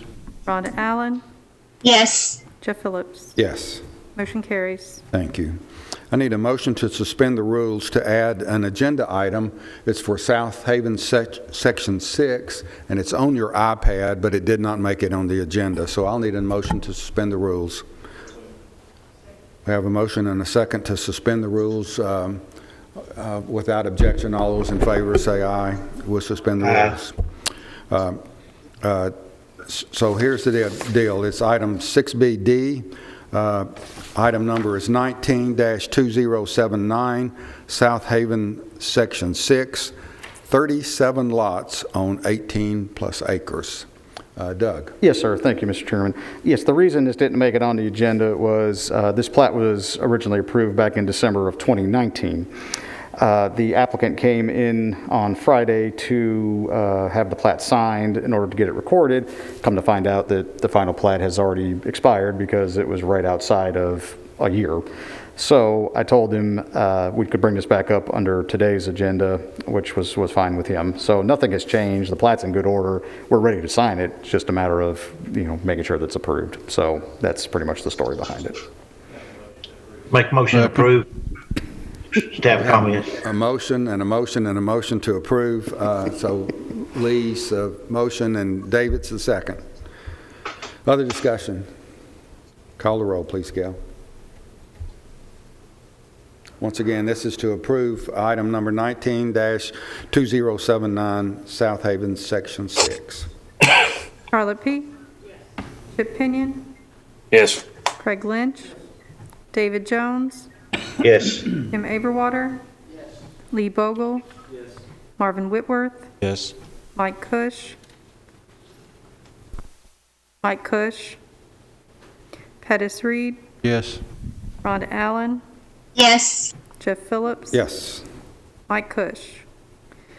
Motion carries. Thank you.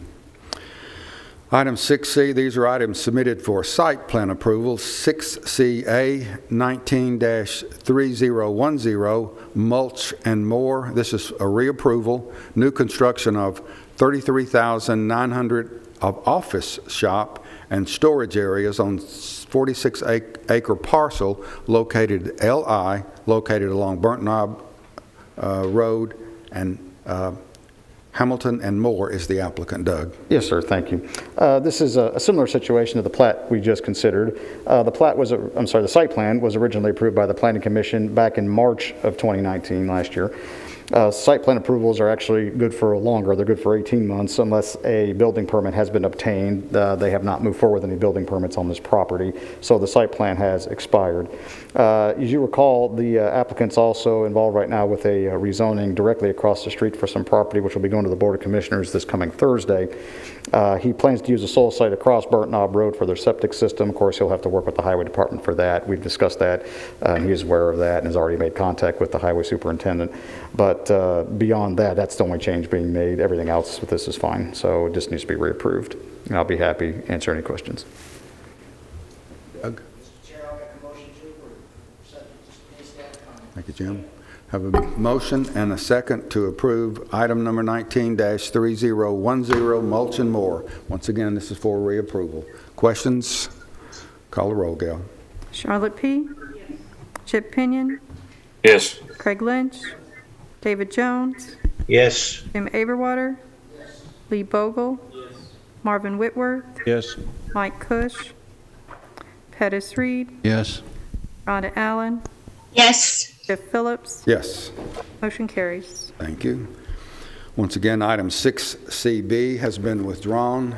6CC, the item number is 20-3047, A-plus storage expansion, new construction of approximately 22,100 square feet of general personal services space. This is mini warehouses on 6.84 acres, zone CS, located at 4205 Shelbyville Pike. Assured Storage of Murfreesboro is the applicant. Doug? Yes, sir, thank you. Phase 1 of this project was approved by the Planning Commission back in 2006. Phase 2 proposes to add, as you see on the site plan, 2 additional buildings for additional storage units. Storage space for the boats, RVs, et cetera, that you can see on aerial photography will be eliminated. We did make several comments on this site plan. Most of those comments have been addressed. There's a few tweaks that need to be made on this, but nothing that would hold up any kind of an approval. We're comfortable with this moving forward, so we recommend approval. Doug? Questions?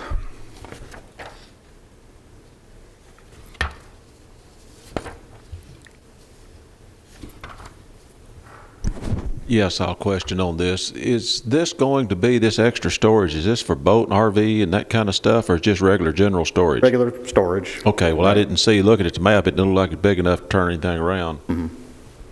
We had them check that. Yeah. We had the same thought ourselves. Yes. On page C 2.0, it shows the fire hydrant, truck turning template, and then a truck and trailer coming through there as well. So he's just adding to what he's got. Is that Correct. Yes, right. So it's this area in the back where they're storing vehicles right now. They're going to convert that to a building. And I will say, they're Buildings. not, right, and they're not going to be getting into any of that landscaped area, that buffer, and there's not going to be any access onto the, what's the name of that? Pippin Court. There's no access proposed for that, nor would we want any on that. Right, and they will have a privacy fence along the back. Correct. As well. So they'll remove the car storage from back there? Okay. Yes. I move for approval with staff comments. We have a motion and a second to approve the site plan for 20-3047, A-plus storage expansion. Other comments or questions? Call the roll, Gal. Charlotte P. Yes. Chip Pinion. Yes. Craig Lynch. David Jones. Yes. Jim Averwater. Lee Bogle. Marvin Whitworth. Yes. Mike Cush. Yes. Pettis Reed. Yes. Rhonda Allen. Yes. Jeff Phillips. Yes. Motion carries. Thank you.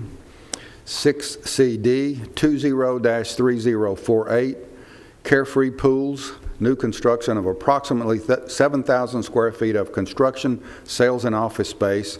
This is a pool contractor on 20.49 acres, zoned CS, located along Franklin Road, Carefree Pools and Creative Concrete Solutions is the applicant. Doug? Yes, sir, thank you. This property was zoned commercial services by the Board of Commissioners back in August of this year.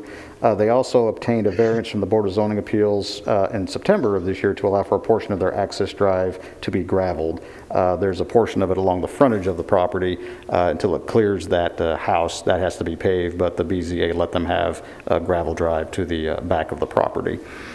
The applicant does show 2 buildings on the property, one for an office and the other a shop. We did ask for additional information on activities for fire protection purposes. That appears to have been addressed to our satisfaction. Most of the comments we have on here have been addressed as well. There's a couple of minor tweaks that they have to make regarding certifications that were left off the final version of the plan for some reason, and then adding utilities when they know the locations of the extensions. But other than that, this plan's in good order, and we'd recommend approval. Thank you, Doug. Make a motion to approve with staff comments. Thank you, David. And a second. We have a motion and a second to approve 20-3048 site plan for Carefree Pools. Other comments? Call the roll, Gail. Charlotte P. Yes. Chip Pinion, Yes. Craig Lynch, David Jones, Yes. Jim Averwater, Lee Bogle, Marvin Whitworth, Yes. Mike Cush, Yes. Pettis Reed, Yes. Rhonda Allen, Yes. Jeff Phillips. Yes. Motion carries. Thank you. Item 6D, these are rezoning requests that require a public hearing. We have 2 items tonight for a public hearing. Let me make a couple of comments. This rezoning request that we conduct public hearings on are common. We have them every month. Most of them are straightforward without a lot of discussion or comments. But it appears that there is one tonight that will have tremendous input from the public, which is encouraged, by the way. But let me just lay a few ground rules. The applicant will make a presentation, and it'll be limited to a certain amount of time, 10 to 15 minutes, and then we'll conduct a public hearing. Everyone will get a chance to speak. You'll be restricted to 3 minutes because we have a lot to get through. 3 minutes. If you are speaking for a group, if you will identify yourself as speaking for a group, I'll give you more time. And I'll probably give you all the time that you need with due consideration. But once again, everyone will get a chance to speak, but you will be restricted to 3 minutes, once again, unless you're speaking on behalf of a group. And if you'll identify yourself, then you'll be given adequate time to make your presentation. All of that pretty clear to everyone? Okay. Once again, this Planning Commission is a recommending body. We'll make a decision.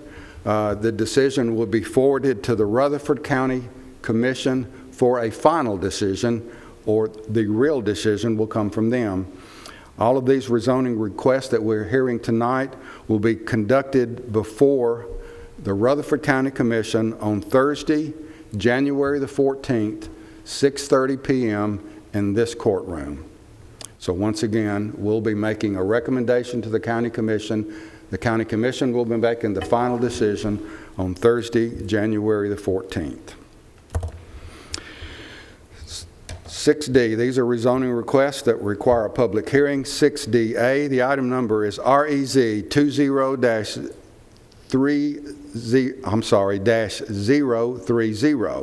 Jerry Butler for Halls Hill Partnership. Location is 4616 Halls Hill Pike. Commission district is 4. County Commissioner is Robert P. Size of the site is approximately 79 acres. Tax map is 82.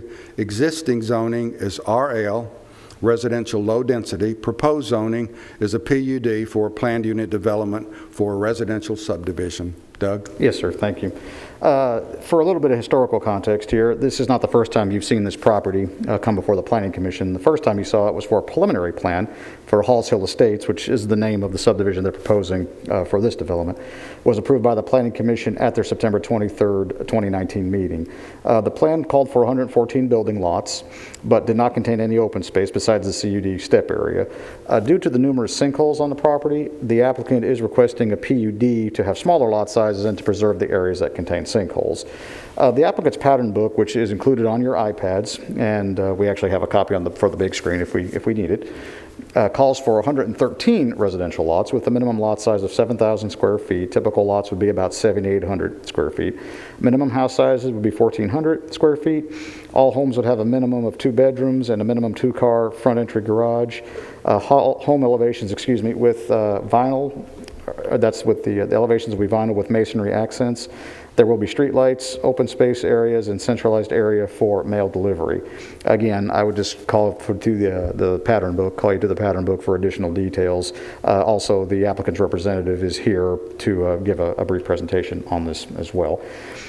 As far as access and parking, this does propose 3 access points to Smith Hall Road. No direct access to Halls Hill Pike from any lot in this development. There's also a stub out to the east-northeast for interconnectivity with possible future development. There was a traffic study submitted when the original preliminary plan was under consideration by the Planning Commission. The recommendations were not, they did not recommend turn lanes, but our improvements to Smith Hall Road and the intersection of Smith Hall and Halls Hill Pike have been recommended. And we would also expect to see right-of-way dedication along Halls Hill Pike consistent with our recommendations in the long-range transportation plan, as that is called to be a 3-lane road at some point in the future. And the pattern book also states driveways would be a minimum of 16 feet wide and be able to accommodate up to 4 cars. And of course, streets, parking areas would have to adhere to county standards. Residential PUDs, as you know, aren't required to provide buffering adjacent to residentially zoned properties, but are required to provide a minimum of 10% open space, with half of that being usable. This proposed development is proposing a little over 22 acres of open space, with almost 18 being usable, which would include a playground, walking trails, open yard area, etc. And again, I would point you to the pattern book for additional details on that. And the performance standards would not apply because this is a residential development. The original plan proposed to create pretty much the same amount of lots as they're proposing here. We actually prefer the proposed design in the plan book, as it does make better use of the property by not disturbing a lot of the sinkholes on the property. With that, I'll be happy to answer any questions that we may have. We did recommend approval of this application. Thank you, Doug. Questions for staff at this time? The applicant available? Just for reference, this on the big screen is what was originally discussed, the preliminary plan, and what Doug was talking about, they had several lots and roads and areas that had sinkholes and other karst features. But I'll let Rob go ahead. I didn't want to steal his thunder. Thank you, Mike. Thank you, everyone, Planning Commission. Rob Mulchin, SEC, on behalf of Halls Hill Partnership. I think we're bringing forth a better product than we had originally on this, concurrence with planning staff. In reevaluating the original plan that was brought forth as what you saw before on that side was really trying to mitigate the sinkholes that were on the property on that side and really putting those in common open space or in places where we wouldn't be affecting those from a development standpoint. So we, in order to do that, we were asking for just go to a PUD in order to reduce the lot sizes so that we can put those sinkholes either in open spaces or in larger backyards where they're not affecting a building envelope on that side. So I think it's a much better product all around on that side. Plus, we're also presenting 30% open space to go along with that. That is in lieu of or above and beyond the CUD step stuff that we had proposed before on that side. So a much better plan all around, I think, on that side. So I'm available for any questions now or after public hearing. Questions for the developer? Question about the sinkholes. How are they going to be fenced off, or will people have access to them / children? Are they big enough somebody can fall in? And I don't know the size of those, but that's something we can definitely take a look at and evaluate with staff to figure out what's the best way, if they're inside common open space, to fence those off with some kind of decorative protective fence or something like that inside those open spaces. There are a few that are on the backs of lots. Those will be on private residences on that side. They'll be fully disclosed to those home buyers at that point in time, so they understand that. But we can definitely look at doing some kind of protective fencing on the open space areas. Other questions for the applicant? Stay close. Thank you.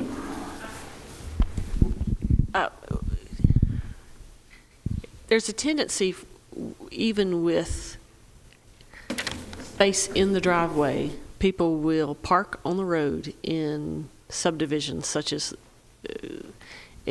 how wide is the road, and we just want to make sure that people can get through if people are parking on the side of the road. Yes, the roads are the current county standards that is proposed with this development. On that side, if I'm not mistaken, there are 22 or 24 foot wide pavement sections on that side. So they're two 12-foot lanes, so it's 24 foot, and that's outside of the curbs themselves, so that's 24 foot aside. Mr. Chairman, I have a question for Rob. Yes, Rhonda? On page 14, where you've got your development standards listed, I'm not seeing sidewalks. There are no sidewalks proposed with this, Ms. Allen. Thank you. You're welcome. Other questions? Thank you. Thank you. This time I'll declare the public hearing open for item REZ 20-030, Jerry Butler for Halls Hill Partnership. Anyone wishing to speak for or against this rezoning request, please come forward.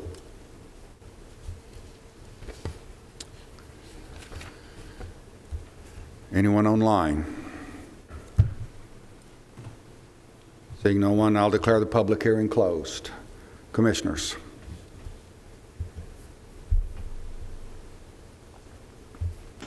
Mr. Chairman, I'd just like to make a comment. When we have existing open space, the best way for people to utilize that is for their ability to get to it. And so there's no sidewalks, and I don't see any parking near the open space. So I would be willing to approve, make this a recommendation to approve this development with the addition of sidewalks on at least one side of the street.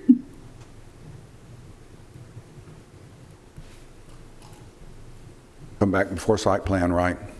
Well, this would have to come back through the platting process, is what it is, not site plan, but for the platting process. Ms. Allen, I know, well, I'll wait for a second. And I'll, Very good, thank you. Was that a motion to approve? Did we have one? Yes, I did make a motion to approve with the addition of sidewalks on at least one side of the street.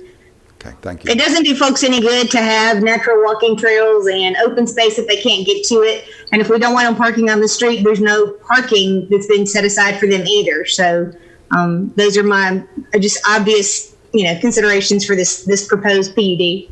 Very good. when you say one side of the street, are you talking all streets or certain streets in particular? I mean, did you have one in particular? Any street that's got a house, the people need to, unless you want them walking in the road, they need to have access to a sidewalk. Okay, so basically one side of at least every street is what you want? Yes. Okay, that was just for clarity, so the applicant knew what to move forward with. Right. Once again, a motion to approve and a second with comments. A motion to approve with comments and a second. Other questions or discussion? See if I can get this number right this time. Motion to approve REZ 20-030, Jerry Butler for Halls Hill Partnership. We have a motion and a second to approve with comments. Call the roll. Charlotte P. Yes. Chip Pinion.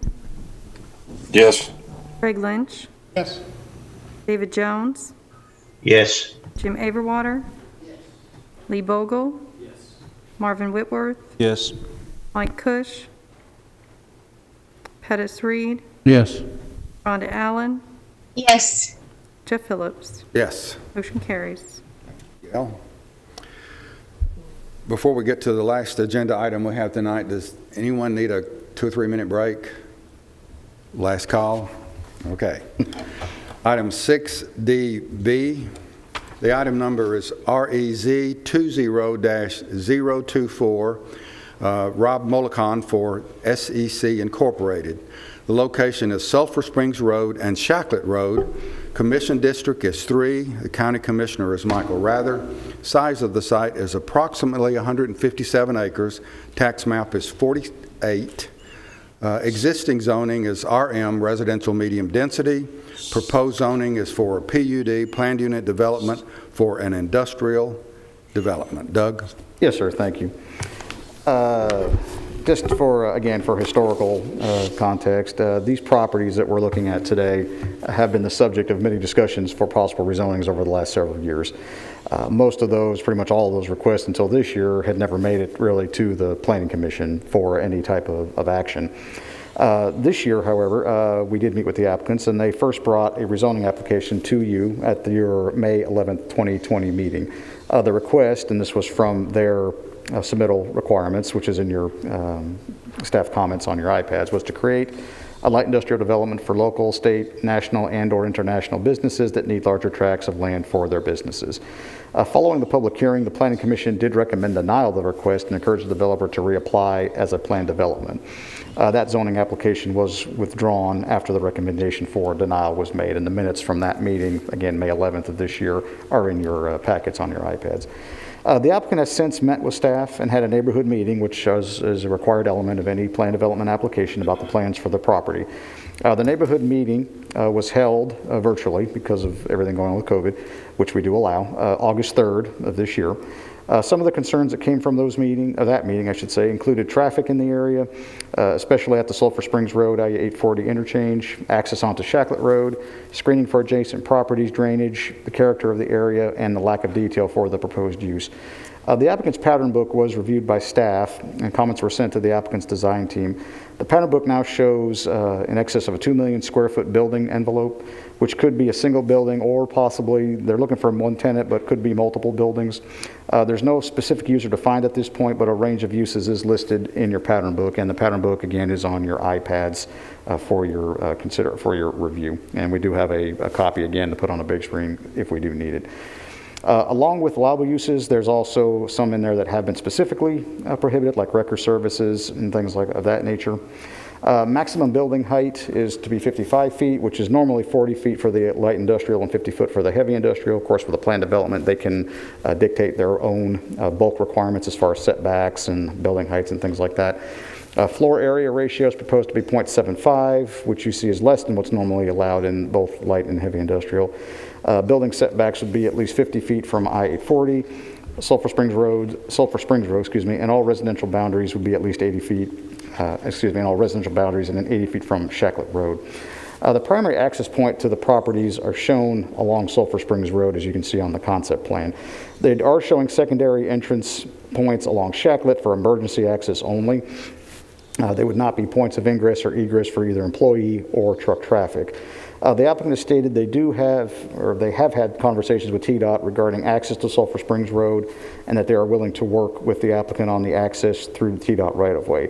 I'll turn it over to Mike here when I'm finished with my comments regarding the traffic study. We did receive a traffic study Friday of this past week, and I'll let Mike get into that in a little more detail. Industrially zoned properties, or PUDs, if you will, are typically required, they're typically required to install a Type 3 buffer adjacent to a residentially zoned property. Since this is a planned development for an industrial development, we would apply that same buffering requirement as we would for just a straight industrial zone, like light or heavy industrial. As you can see from the pattern book, it does show a 50-foot wide preservation easement and landscape buffer around the perimeter of the site, except for the boundary to I-840 and appropriate breaks along Shacklet Road for the crash gate emergency access points. There is an area at the northern end of the property to the west of the access point of Sulphur Springs Road that will need alternative screening arrangements, as a 50-foot buffer cannot be placed just due to the narrowness of that area. So should this application be approved, a landscape plan would be required along with the site plan to ensure conformance with parking, lot landscaping, buffering regulations, access parking, all of that. And performance standards would also have to be adhered to as well. Ultimately, staff did not make a recommendation one way or the other on this project. We do understand the applicant's desire to market the property in this manner and feel that the comprehensive plan generally supports this type of development near an interstate interchange. They have proposed various architectural and buffering standards that will apply regardless of the final design of the development. Although this pattern book does provide more specifics than the original rezoning request to light industrial, it's still challenging to quantify the impacts that the rezoning may have on the surrounding area, as the proposed uses are still generally stated and no end user has been identified. At a minimum, staff feels that road improvements to Sulphur Springs Road will be required, which could include widening, turn lane improvements, possibly signalization, but again, I'll let Mike get to discuss that in a little more detail. Drainage and stormwater management will also be a concern as the property is impacted, a portion of it at least, by the 100-year floodplain and the potential for significant portions of the site to be impervious. Planned development applications do have a certain amount of flexibility, even when specific uses and layouts are proposed. The PUD regulations in Chapter 9 of our zoning ordinance reference substantial deviation standards for site plans and for non-residential developments in Chapter 14. Certain changes can be approved administratively by staff, but if they rise to a level which is defined as a substantial deviation, they would have to go back through the PUD amendment process again, which follows the same process as what we're going through right now. That'd be a neighborhood meeting, that'd be pre-application meetings, planning commission, board of commissioners, etc. So we're just concerned, without knowing exactly what's going to end up in that envelope, we won't know if it's going to be a substantial deviation until we see it. So, but again, there is a certain amount of flexibility built into this. I will say also that there's been a lot of discussion, at least with staff and the applicant, regarding the sewer access to the property. At first, it was going to be with a privately owned and operated step system for the development. That went back and forth as far as staff, again, and the applicant was concerned regarding if it was going to be either a privately owned step system or one that was going to be owned and operated by CUD. At this point, the applicant's proposing to just go with a conventional septic system, which limits them, at least to a large extent, of what kind of waste they can take through the sewer system. But that's what they're proposing at this point. So the step system issue right now, at least, is off the table. So with that, I'll be happy to answer any questions. That's just an overview of the property. Rob Mulchin is present. He's going to give a presentation, I believe, on the application. I know there's a lot of people here that want to speak, and as Mr. Chairman said, that everyone get their chance. There's also a few people that I call your attention to that had signed up online as well. So I'll be happy to answer any questions. Mike, you have something? Yes, sir. Like Doug said, they did submit a traffic study, and they did study 3 intersections. And excuse me while I turn some of these layers off.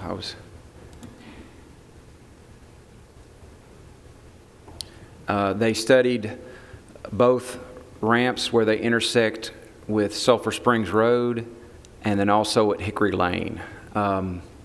Typically, we like to see more intersections studied. They did look at the Leanna and Sulphur Springs intersection, but they didn't do an actual count there. So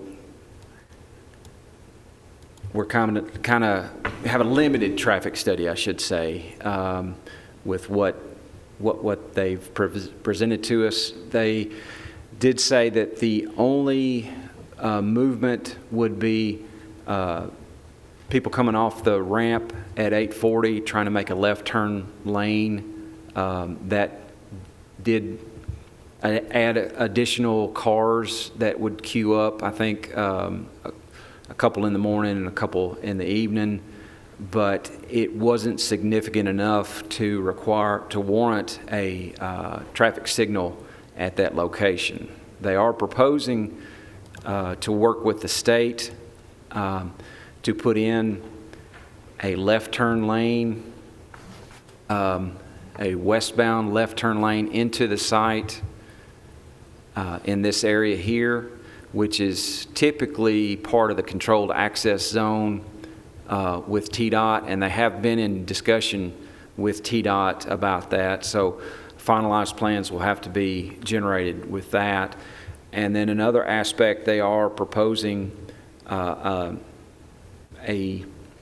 I guess, a storage lane for right turn movements coming out of the site, turning right onto Sulphur Springs Road.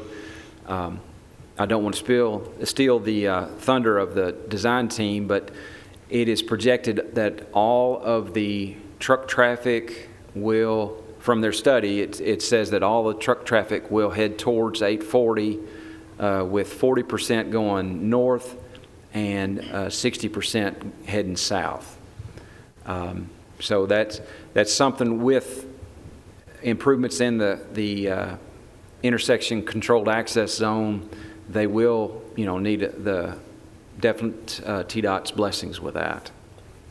And as Doug mentioned, there is floodplain on the property. It is a challenging area, and I can zoom out a little, show you a little bit more. Sulphur Springs does get closed on occasion because of water going over the road, and I can turn on the 2010 aerial imagery and show some of that.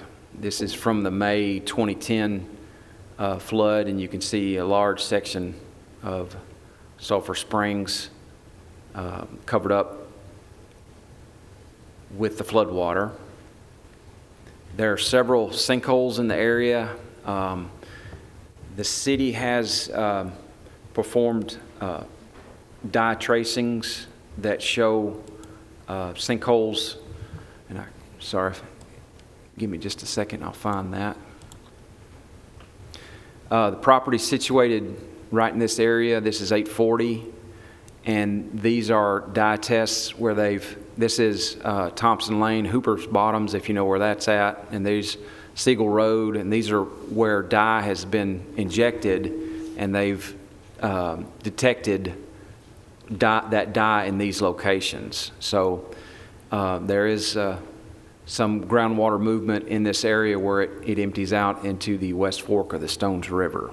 So we'll have to be careful with the design, not to impact the neighborhood around it or any of the properties around it, to make sure that we look at stormwater volume as much as rate of runoff, which we typically look at. So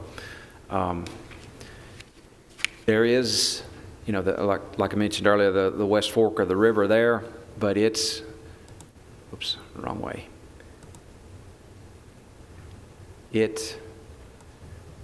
Looking at the elevations, the sinkholes are about the same elevation as the river when it gets up, so it's interconnected. We're going to have to be careful with what we do out here on that. But that's just a brief overview, and I hope I didn't steal anything from the design team. Any questions for me? Any questions for staff at this time?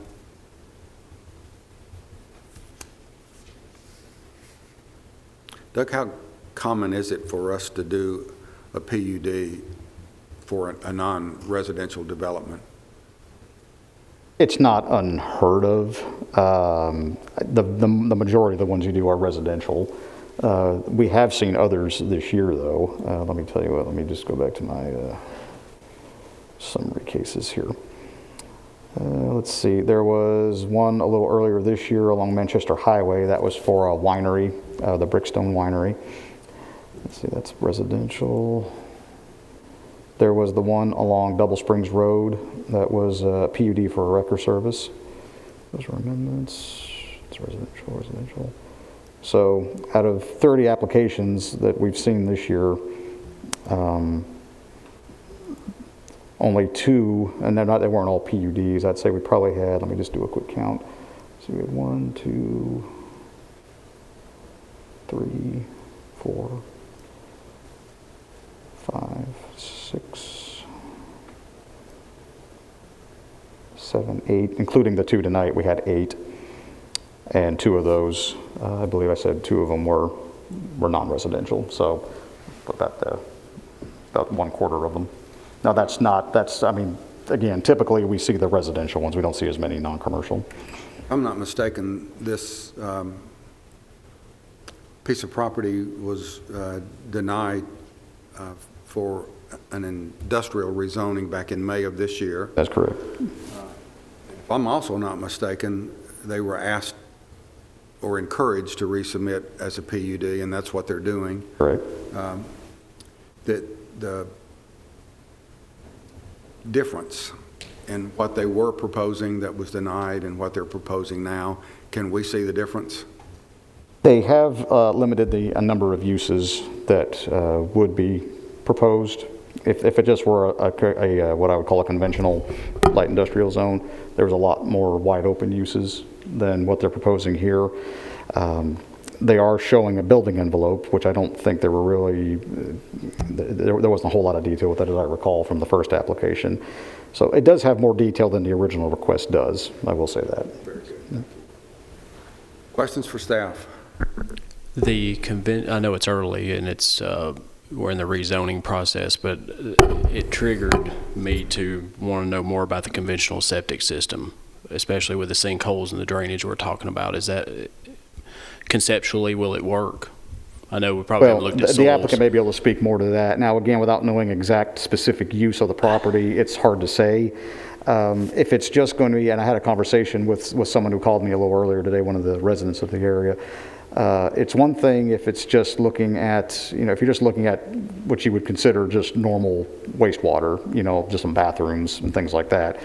Probably not that big of an issue. Of course, that's something that had to be worked out through the state. Now, if they has a use in there that's going to have some sort of, well, like I just used, for an example, somebody wanted to open up a dairy. Obviously, that's not going to work on a conventional septic, so I doubt it even work on a step. But that's just depends on what they propose to do. Questions at this time? Mr. Chairman, this is Chip. Doug, if they decided that they needed to go from a conventional to a step, that would have to come back through us for reapproval, correct? If we approved it tonight. Well, quite possibly. And the reason I say that is because chances are the requirements for STEP are going to require some design changes that may be more than what I can approve administratively. If they go with septic versus STEP, if everything stayed the same as far as the layout of the property, the location of the access points, those kind of things, might not be as much of an issue.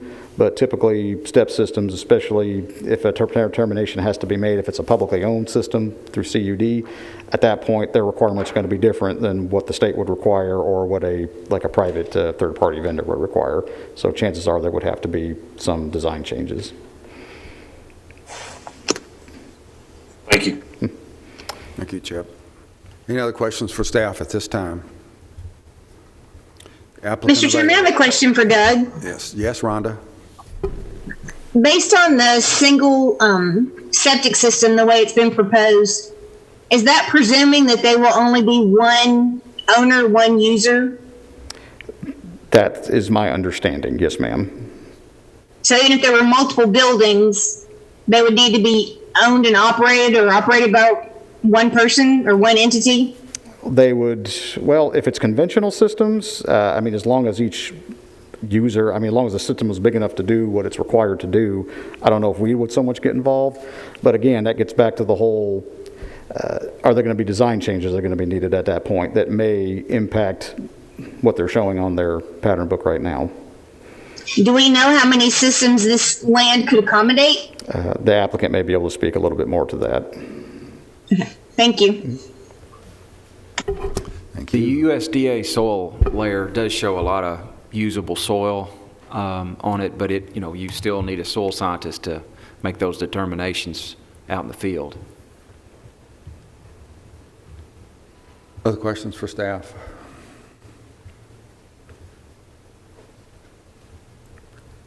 Rob, are you going to make the presentation?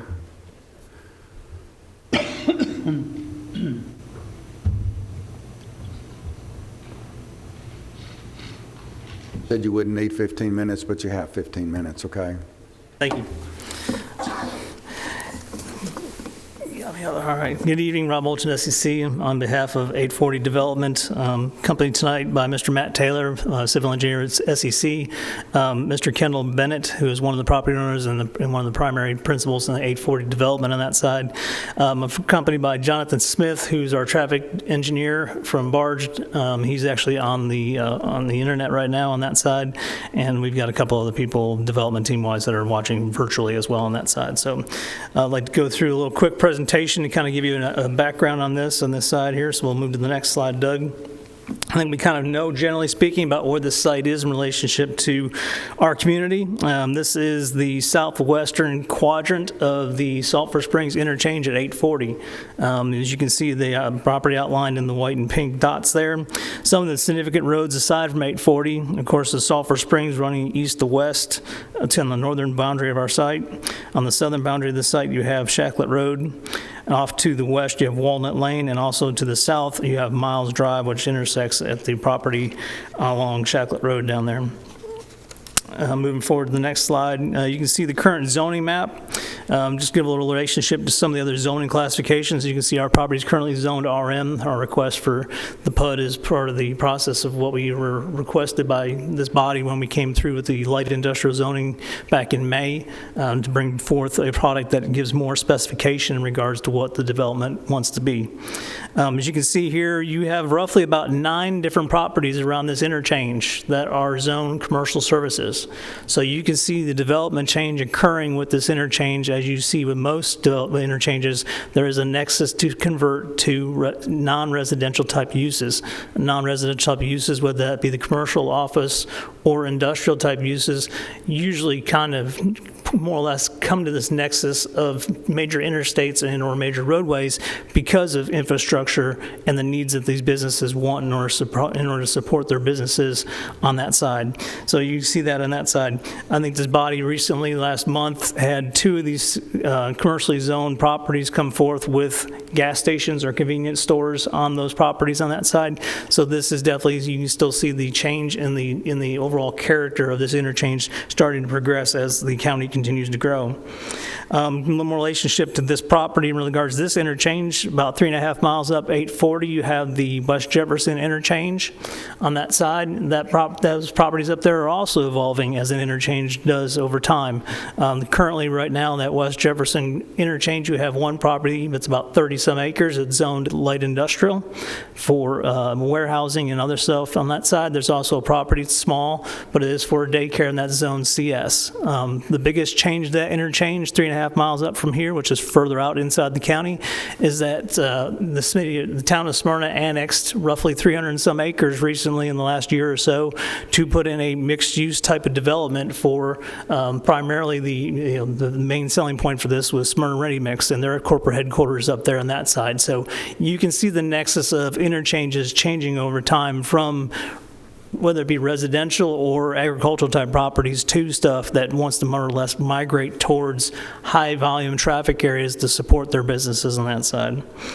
Part of that Smyrna complex is called Cornerstone. That's going to, like I said, include office, retail, and industrial type businesses on that property, that 300-some acres, along with a quarry. But that will be supporting roughly 1,500 to 2,000 jobs as we go down the road with that development. So kind of coming back to looking at this interchange, and on the next slide, you can see some of the, aside from the commercially zoned properties, you can see some of the properties that have in-home businesses or properties that have businesses located on them that are not actually zoned for commercial type uses, but they have businesses that are allowed to, by right, to utilize those properties. So these are just showing you some of the smaller businesses located around that area. Kind of progressing forward and talking about some more of the changes along 840 and the change in the development style on that side. You can see on this diagram here, not only do we have our interchange to the north, coming on the City of Murfreesboro's major thoroughfare plan. Within the next 5 years or so, they will be bringing the Cherry Lane extension across this quadrant of the county on that side as an extension from Cherry Lane, which is now right now built at the Siegel Soccer Complex with Memorial or Highway 231 or Lebanon Pike, however you want to call that exchange on that side. This roadway system will be changing the overall dynamic and character of the portion of the county and our city with a 5-lane roadway that will be coming across this quadrant up here, and then we'll be installing a new interchange at 840, which is about a little more than about 1/10 of a mile from the southern end of the subdivision that is to the south of our development on that side, which this gives us about that side. So that's about 5 years out. You see that kind of change coming down the road. Sulphur Springs is also located on the city's thoroughfare plan to be upgraded to a 3-lane road at some point in time as that roadway that goes from the Leanna intersection back to the south towards the city on that side. The county's major thoroughfare plan for Sulphur Springs itself calls for Sulphur Springs to be changed out to a 5-lane roadway over time. So this will evolve from where we see it today as a 2-lane roadway. It's supposed to evolve over time to being a 5-lane roadway, which then again gets back to the nexus of an interchange promoting larger roadways to support larger businesses and industrial type uses on that side. So just a little bit of a background on that side. Moving forward to the concept plan. As you can see, the building we're proposing today is a little more than 2 million square feet. We're looking at a warehouse type of user that we're trying to bring to this property on that side. Just kind of a little bit of an overview. 157 acres is our total acreage on that side. A max building area that we're requesting is 2.2 million, but we're showing just a little over 2 million in regards to the building that we're presenting tonight. This building, if we can get the zoning moving forward, would potentially support 300 jobs for the community, with an additional 200 seasonal jobs that would be seasonal jobs in regards to those working about September through the end of December in regards to the Christmas season on that side. So that's kind of that thing on that in regards to what this does for the community at large in regards to Rutherford County and growing business on that side. Kind of a quick overview in regards to the layout of the project itself. As we come in off of 840 on Sulphur Springs, we come to our intersection at Hickory Lane. This will be our leg where we will connect into the property. It will be a private driveway system to go back into there. As Mike talked about, and I'll show a little bit more about that, we'll be looking at making changes to the that little leg coming off of Sulphur Springs from the interchange back to our property to better support track traffic and vehicular traffic coming into our site, but also helping with the overall flow of traffic in that area. Coming back in the property past the stormwater area that's on the corner of the interstate there, coming back to, as you can see, this is where we kind of come to parking. This is the parking for employees and guests for the business that would be coming here. At this point in time, you then would have 2 different roadways networks that would diverge that go around to the west and eastern sides of the building. That would be the lanes that would allow for the truck traffic to go back. Now, this truck traffic would come back, and we have 2 security gates. So that is a secured access point back into the loading dock area on the east and west sides of the buildings on that side. So along the east and west sides of the building, you can see the large parking areas. Those are the areas for the truck movements in regards to those tractor trailers moving in and docking to the building to unload and be reloaded to transport their materials down 840 into points elsewhere in regards to supporting this potential users' businesses throughout this region of the country on that side. So this is a regional distribution facility. It's not just something local on that side. So moving around there. As you get to the back end of the building, which is down towards Shacklet Road, we do have an access drive that allows for 360-degree movement around the building. That's either for our users themselves and or for fire on that side. As our commitment when we came through back in May with the light industrial zoning, we are still holding true to no access to Shacklet Road. That was one of the requests that one of the neighbors on the south side of the development had asked for, and that was one of the things we were willing to grant then. We're still making certain that is being held true, that we're not accessing that. We're only providing 2 emergency access gates at that point in time for fire vehicles, emergency vehicles to get in from that angle versus just our entrance off of Sulphur Springs on that side. So that's the only thing we're doing there. I'll talk some more about some of the buffering and such coming down that side, but that's kind of just an overview of the plan itself. As you can see, and I know we've had some discussions about what type of sanitary system we would be using on this, based on the fact that we're only about 300 or 500 employees. I mean, if you think about 500 employees over 2 million square feet, that's roughly 4,400 square foot per person inside that building. So that's way bigger than a typical household just for one person's space within that building on that side. So our volume flows that would be coming out of this from a sanitary side is very minimal on that side. We're using state-regulated numbers to more or less design our flows that would come out of this building on that side. And our flow volume is based on septic, which is what we're proposing today in those green areas that you see just to the north end of the building and to the side of the building. There are soils that we've had mapped. We've had probably about 80% of this site we've had mapped by a soil scientist in relationship to some other residential developments that had looked at this property. But we have those are areas that are suitable for septic soils and meet the requirements for the amount of volume that we would have coming from 500 employees working inside this facility on that side. So that's just a little bit of a background. We can discuss that more as we go through the evening. Moving forward, just want to talk a little bit about the architecture. Again, this is going to be more upscale in type in regards to your industrial or type warehouse that you see. If you look up and down the 840 corridor, and I think that's a big thing that's important to note, is that within the Rutherford County area, we don't really have a lot of light industrial or industrial type uses along our interstates. Joe B. Jackson, where we have in the city in regards to Amazon, but we only have a few interchanges within the county itself to promote business in regards to industrial type uses along our interstates and our interchanges, that if you look to the north of our county, you start getting in Wilson County, and every single one of those interchanges has transformed in the last 10 to 15 years to promote growth in regards to jobs through light industrial type facilities. And this is one of those properties here in Rutherford County we feel is the time for Rutherford County to take advantage of that opportunity to have a piece of property that's large enough to support a light industrial type of business along an interstate in that location along that 840 corridor to help promote jobs and growth in this county. Architecturally, as you can see, the various types of architectural protrusions and such, this is a warehouse, so it is going to have a very flat panel across the majority of it, but you do have office spaces which occupy the northern corners of the building, plus there's a couple of areas in the middle of the building, which is where your truck lounge areas for your truck trailer guys to come in, have that opportunity to sit in there. But this is just some of the architectural character you can see on that side. We are requesting a 55-foot maximum building height on that side. That's just the maximum. It does not mean we're going to make it to there, but that just gives us the opportunity to whatever the design pans out to based on the client that comes to the table. We have that flexibility in there on that side.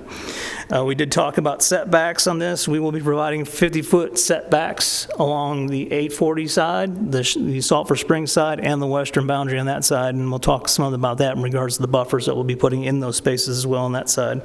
Architectural materials we're talking about, when you're looking at this, is tilt-up concrete walls, which is very typical for a warehouse or a light industrial type of user on that side, with some accenting of brick and block, dry fit, and of course you're going to have some glass in here, and glass windows you can see in these renderings on that side.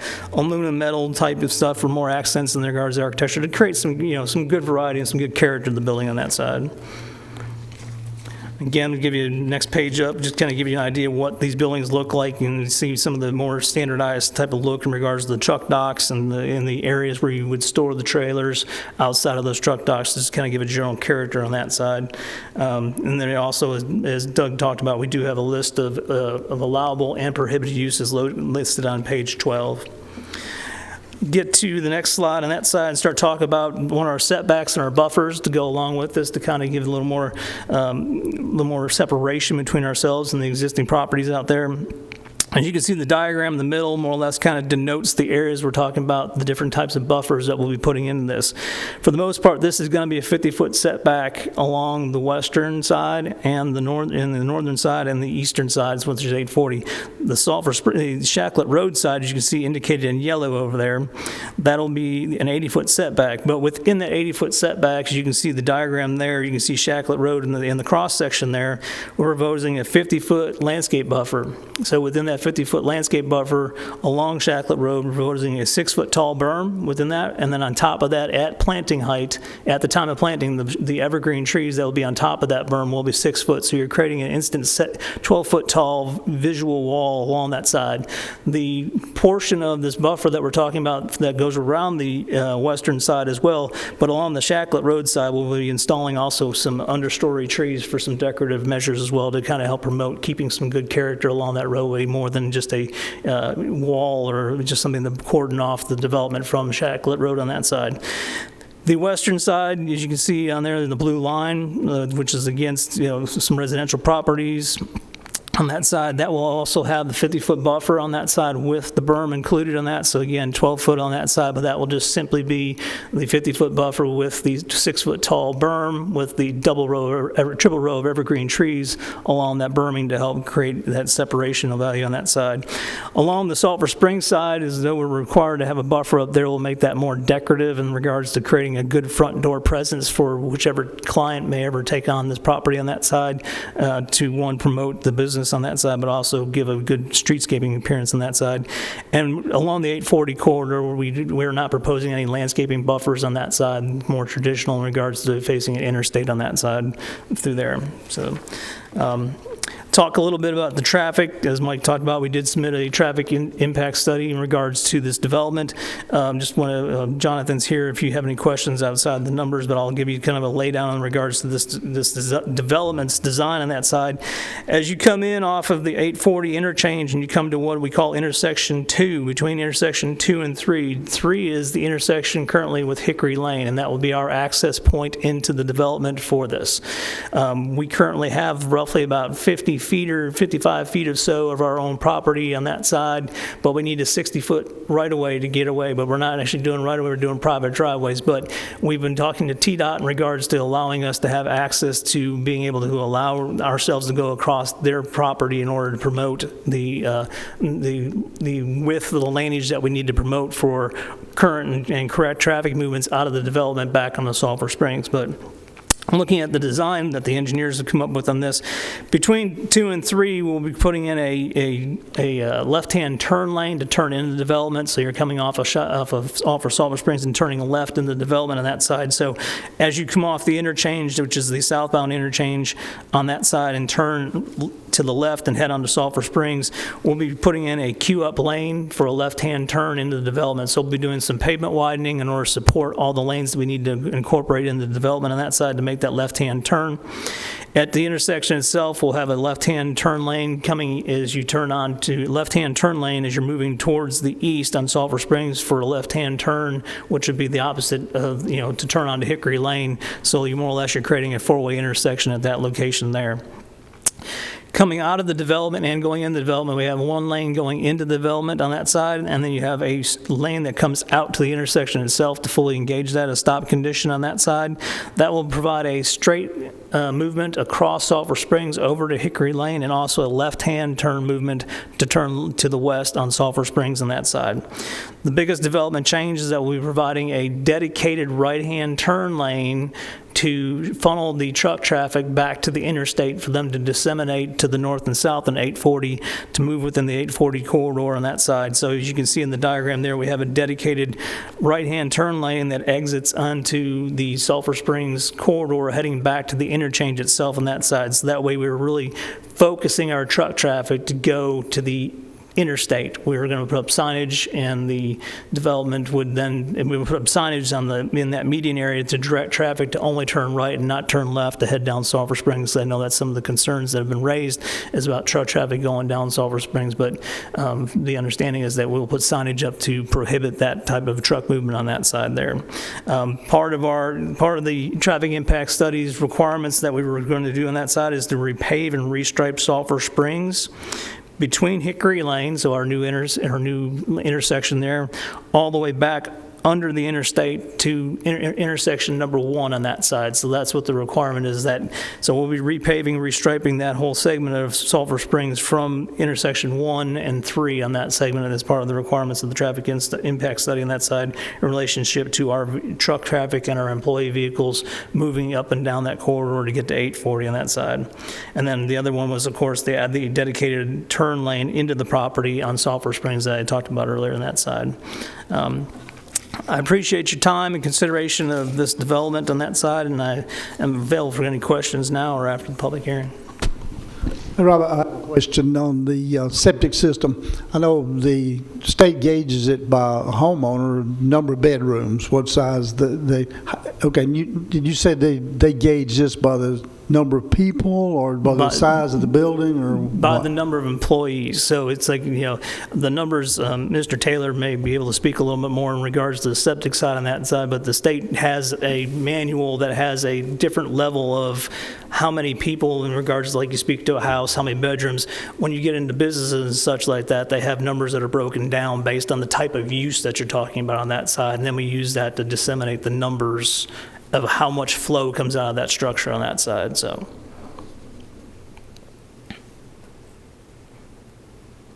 Other questions for the applicant at this time?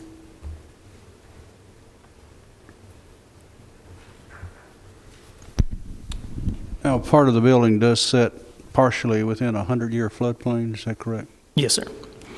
I noticed that part of the septic soils are right close to that 100-year floodplain. Mm-hmm.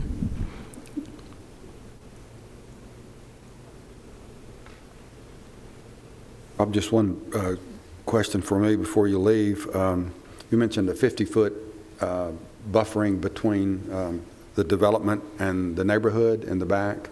50 foot sounds like a lot, but it's not as far from me to that stop sign out there. Do you think that's adequate to protect a residential neighborhood? The 50-foot with that 6-foot berm in there with 6-foot top of plantings is typically one of your most stringent type of buffers you see within the county and other municipalities on that side. That's typically, in the city of Murfreesboro, that would be your type D or type E buffer. And then I think this is also more or less our most stringent buffer here in the county on that side is that 50-foot buffer with the berm and the plantings put on top of it to make a 12-foot vertical differentiation between the properties on that side. I think it's adequate on that side, that's just one of those things. I think if we get the site plan and there's other opportunities that we may need to advance that more, then that's definitely out there on the table on that side. So you're open to more? I'm open to maybe potentially a little bit more, but not much more.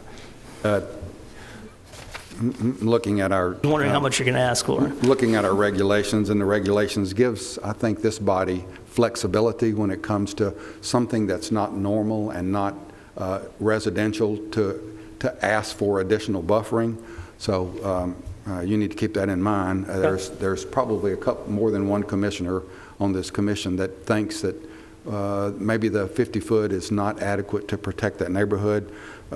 So you might need to keep that in mind as we go forward, okay? We're talking the Sulphur Spring, the Shacklet Road side, correct? Talking about the residential buffering. Okay. I may have missed it in your presentation, but did you discuss lighting and noise?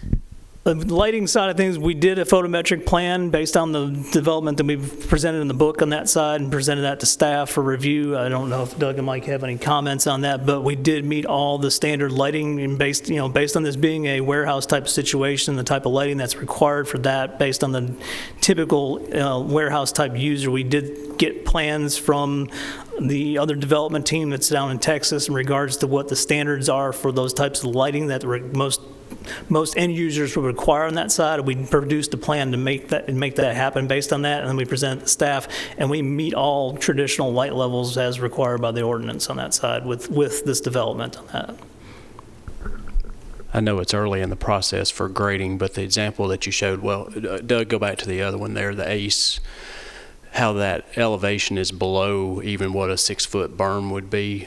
I know we haven't got to the grading plan or anything like that, but conceptually, do you think it's going to end up that way? Or is it going to... Just based on the way the land is from Shacklet Road and you head north across the site back to Sulphur Springs, the land does go downhill from Shacklet down towards the middle of the property and then goes slightly back up when you go back to Sulphur Springs on that side. So theoretically, that could potentially be the look in regards to how you would need to grade that out in regards to that pad being 2 million square feet long, that you're potentially going to see the view like this. It's just ironic that that's the picture we put in there, but that's also potentially the way that's going to look. So one, you're going to have that potential, you're going to have that 50-foot buffer in there, and then this pad maybe is going to probably be recessed below what you see on Shacklet Road on that side. On the Shacklet Road end, right. But then what about the west side? That's on the west side, well, if you're in that northwestern and that southwest northwestern corner of the property where the long shacklet on that side, you're going to see that have to be tapered down too to get into that on that side. So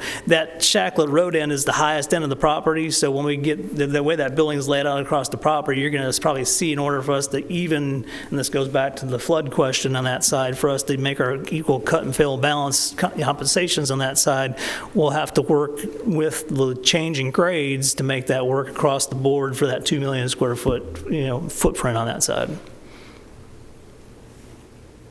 You just ask one question for my own clarification, and I'm not sure I've got this straight in my mind.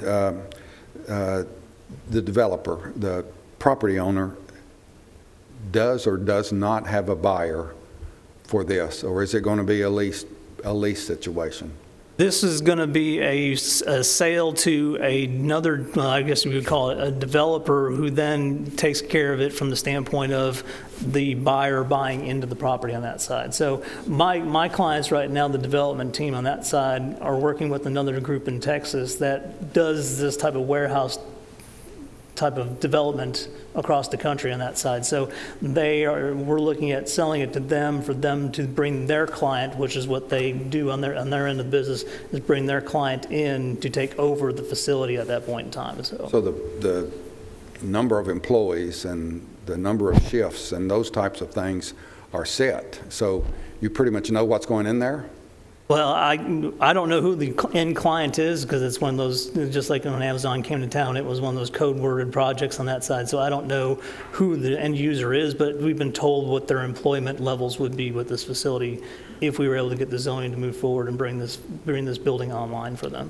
So you kind of know what they're going to do, how many employees they're going to have, but you don't know who it is. Correct. Question? Okay. Do you anticipate this being a 24-hour-a-day job, or will this be an 8 to 5, as in, so when the neighbors go to bed at night, will there still be tractor trailers and other traffic coming out? Right now, what I'm being told is this is a 2-shift business at this point in time, with the opportunity to go to 3 shifts of that side. So it could be potentially a 24 hours a day. Potentially. And, all right, the second question, will all traffic coming in and out other than the employees be the tractor trailers? Or will there, at certain times of the year when they have these temporary employees coming in from September to Christmas, will there be a number of delivery vehicles, smaller delivery vehicles, coming in and traveling over these residential roads? No, this is like I said, this is a regional distribution facility, so they'll be bringing in the large trucks only. So what they'll be doing is these large trucks, these 18-wheelers, if you want to call it that, they're coming from the manufacturers of the goods and bringing those goods to this facility to be disseminated out to this end users, multitudes of stores throughout this region of the country on that side. So it's large box type of vehicles that come to this, bringing their large merchandise, and then it's brought to the facility, stored inside. When one of their stores needs more of that type of element, then they load the big truck up, and that big truck goes off and starts heading out and making those deliveries to those larger stores that are spread throughout this region of the country. All right, how are we going to make sure they only go to 840? Well, we're going to put up lane signage on that side, which is no guarantee, but I mean, that's also a business operation thing for the user on that side. And they've been made well aware that if they come and choose this site once this potentially goes through, that is a strict requirement that we're putting upon them as a business side. But we're putting up the signage that says all truck traffic has to turn right. Never a guarantee, because we all know we all make left-hand turns. We're not supposed to make left-hand turns, but that is what we've communicated to the clients that we're working towards. Other questions? Mr. Chairman, I have a question. Yes, Rhonda? Rob, along those lines, just as an engineer, are there any tools in your tool bag that could help us ensure that those tractor trailer trucks stay off of like Florence Road and go in that direction? Is there anything that we can do? Because I guess I always think about what's the or else, or what's the disincentive. And so that's kind of what I'm listening for, is what's their disincentive to not take Florence Road? I think one of the beauties of this location from this site, from the type of business we're talking about, is the actual exact quickness that you get to 840 on that side. Now, knowing that what can happen by going left on Sulphur Springs, the conditions that you see in regards to the existing conditions of the roadway today, being as much as it is a county road that's only 2 lanes wide, you don't really, I think the most logical truck driver is not going to want to take the one path that he knows is the hardest. He's going to take the one that's the easiest, and it'd be probably quicker for them to get on the interstate than it would be to make a left and try to get over to Old Nashville Highway or Nashville Highway to go to, that way. Because this person that we're coming has no affiliation in regards to any type of merchandise or parts that requires them to go left to get over to Nissan or anything like that on that side. I think it's the beauty of the property itself being directly at the interchange that truck drivers are always going to take the easiest path for their vehicles to move on that side. Now, I don't think there's really technically an engineering principle. Mr. Taylor might be able to give anything different on his side, but I think, we're at the mercy of just, putting up signage and saying we can't, truck traffic has to make a right, no lefts, and that's up to also the business owner to make certain that those are being followed on their own right. Now, that's not a guarantee, and I can't make that type of guarantee, but that's what we're being told at this point. And then did you give us the actual traffic study? Because I've looked through the documentation that I have on SharePoint, and I'm not seeing the actual study itself. Ms. Allen, we do have the traffic study. Like I said, we just got it on Friday. We didn't upload that to the SharePoint, but we do have it. So. Okay, very good. Thank you. Thank you, Rhonda. Any other questions for the applicant at this time? Chairman, may I ask him to discuss the TVA easement that runs through the middle of the property? Yes. TVA has an easement that runs crisscross across this region of Rutherford County on that side.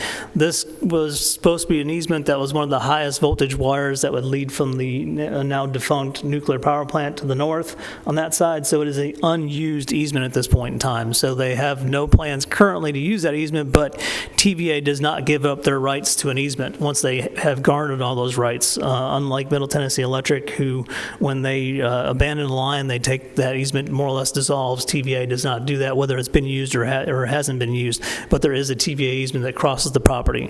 Our clients in Texas have a good working relationship with TVA. They have been in discussions with TVA about relocating that line.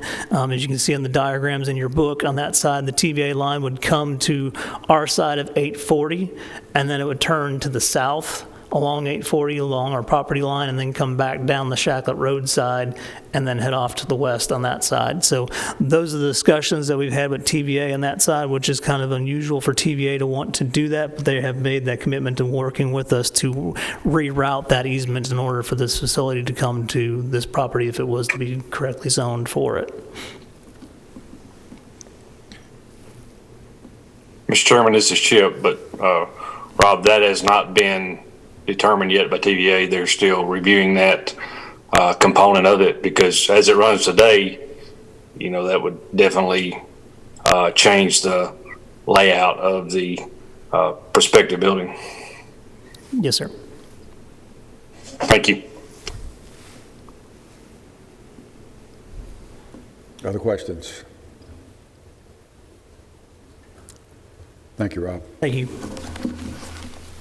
While he's leaving, can TVA change the directions without coming to the county? Yes. So they can do whatever they want to? Pretty much, yes, sir. Okay. But the point was made that, and I will say this again, that Chip had brought up just a moment ago, that if for some reason negotiations fail and that easement doesn't get moved, that is a huge problem for this site, because that easement goes right through the middle of that building that they want to put on there.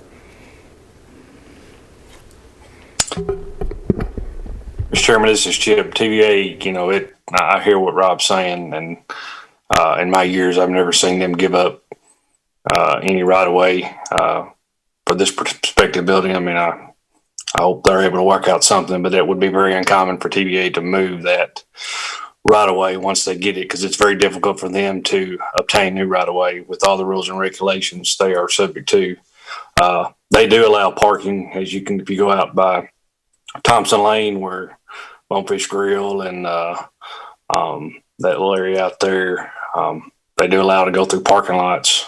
But yes, as Doug said, yes, it would change dramatically if they disapprove this. Doug, and I'd say that's a big what if. Doug, and I'm going to ask our attorney to kind of chip in on this. Is it even feasible for us to be considering rezoning, or putting a building under a TVA at this point in time? Well, right now, you're looking at the zoning of the property. Now, this is a plan development request. Now, should this be approved, they would have to come back through with site plan approval and all that. I mean, quite frankly, I wouldn't want this even being considered for site plan approval, at least that part of it, until this easement issue was worked out.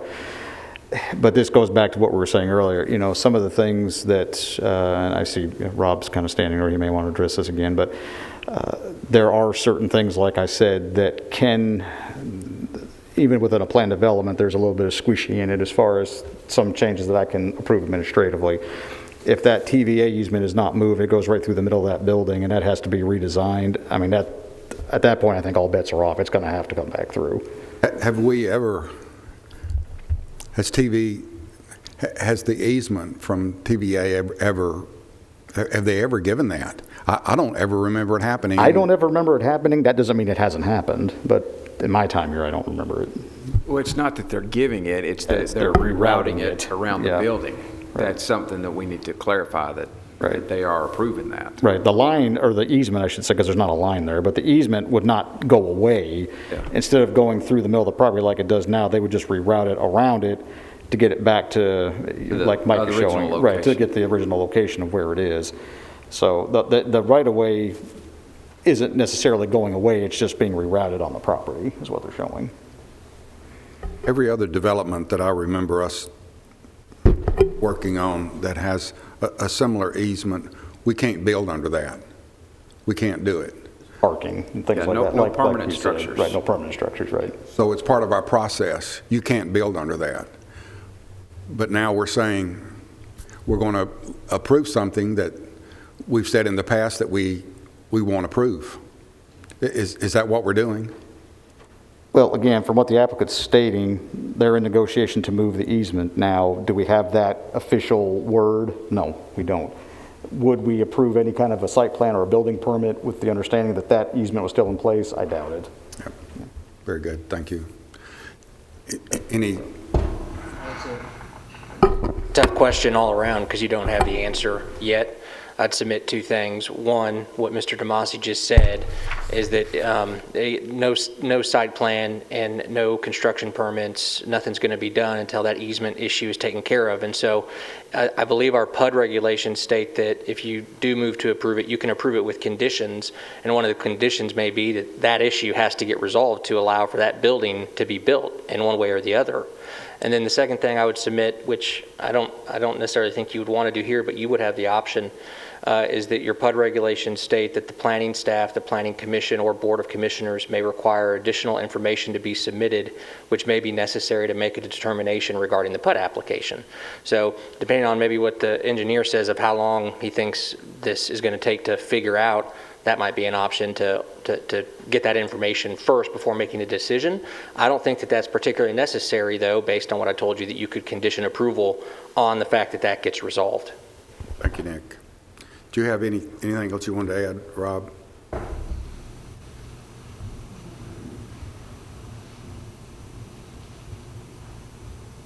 My client did inform me that that routing that we do show on the plan was actually presented from a TVA engineer, so it wasn't something that we just drew on the drawing. That was actually what we were given from TVA's engineering department for that relocation of that line if this property was to move forward.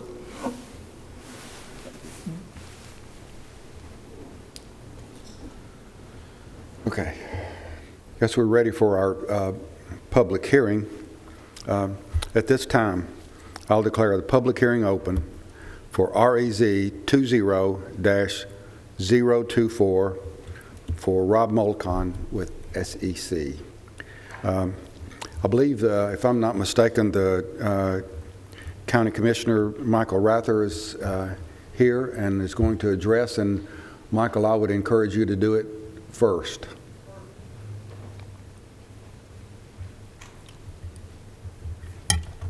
And the reason I'm doing that is because I know you're speaking for a group of folks, and since it's in your district, you can have as much time as you feel like you need. Thank you, Mr. Chairman. And as long as it's not all commissioners. Night. Or until I run out of cookies. I got one left. Do y'all remember Paul Harvey? So I'm going to give you the rest of the story. My parents moved out to Allen Road out in Leanna when I was 13 or 14 years old. I'm 55 now. When I turned 18, I moved out to the city and roamed around a while.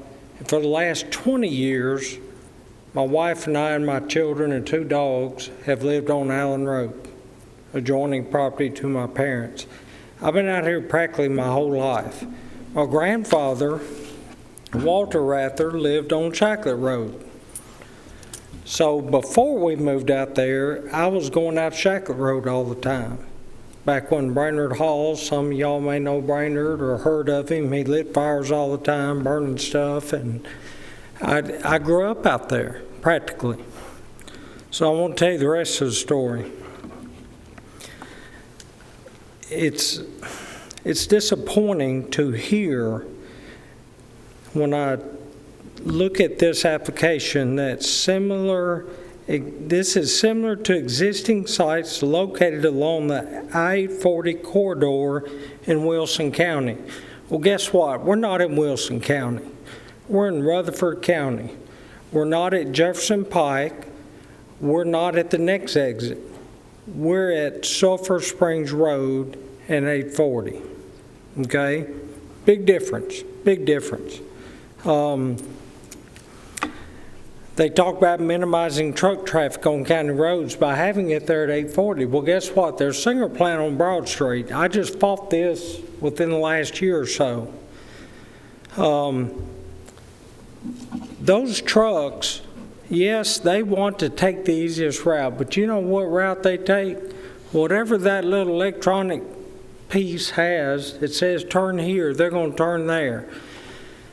Myself, some members of the community out there, Brian Hercules, Ram Balachandra, if I'm pronouncing his name correctly, I talked to all of them. There is no ordinance keeping tractor trailers off those county roads. Therefore, there's nothing to enforce. So Greg Brooks and myself, and I think Brian may have been involved, Brian Hercules, city manager in Smyrna, we put up the Ghostbuster signs that had, instead of the ghost, it had a tractor trailer, red circle, line. The reason we tried to do that is because there were multiple trucks running off the road, causing more drainage issues because they drove a 54-foot trailer off in the ditch and tore up the mud and fences and everything else. They hit a few cars along the way because they were coming next to the cemetery on Florence going to Nissan. I didn't know this, but Murfreesboro actually owns the first 1,000 feet. That's City of Murfreesboro. That's how they got involved. Those signs helped, but they did not eliminate. We've had trucks turning over on Swamp, Leanna. I'll get to that in a minute.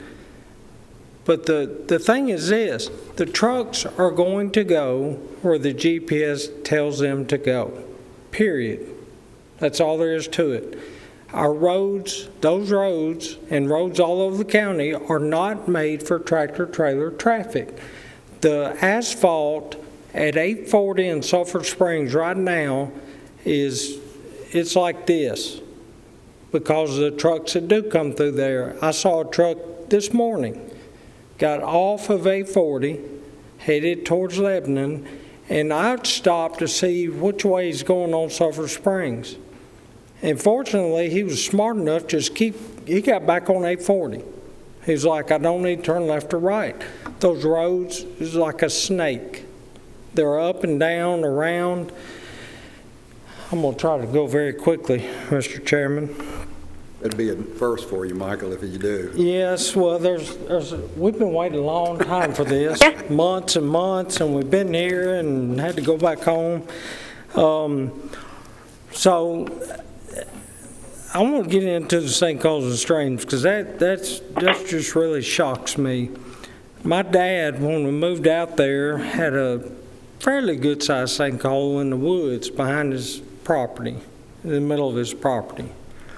He had another little old bitty one about this big around over here, which is now next to my driveway, which is now the size of a couple cars. The other one's bigger, and he has 4 more that have opened up in the last 5 years.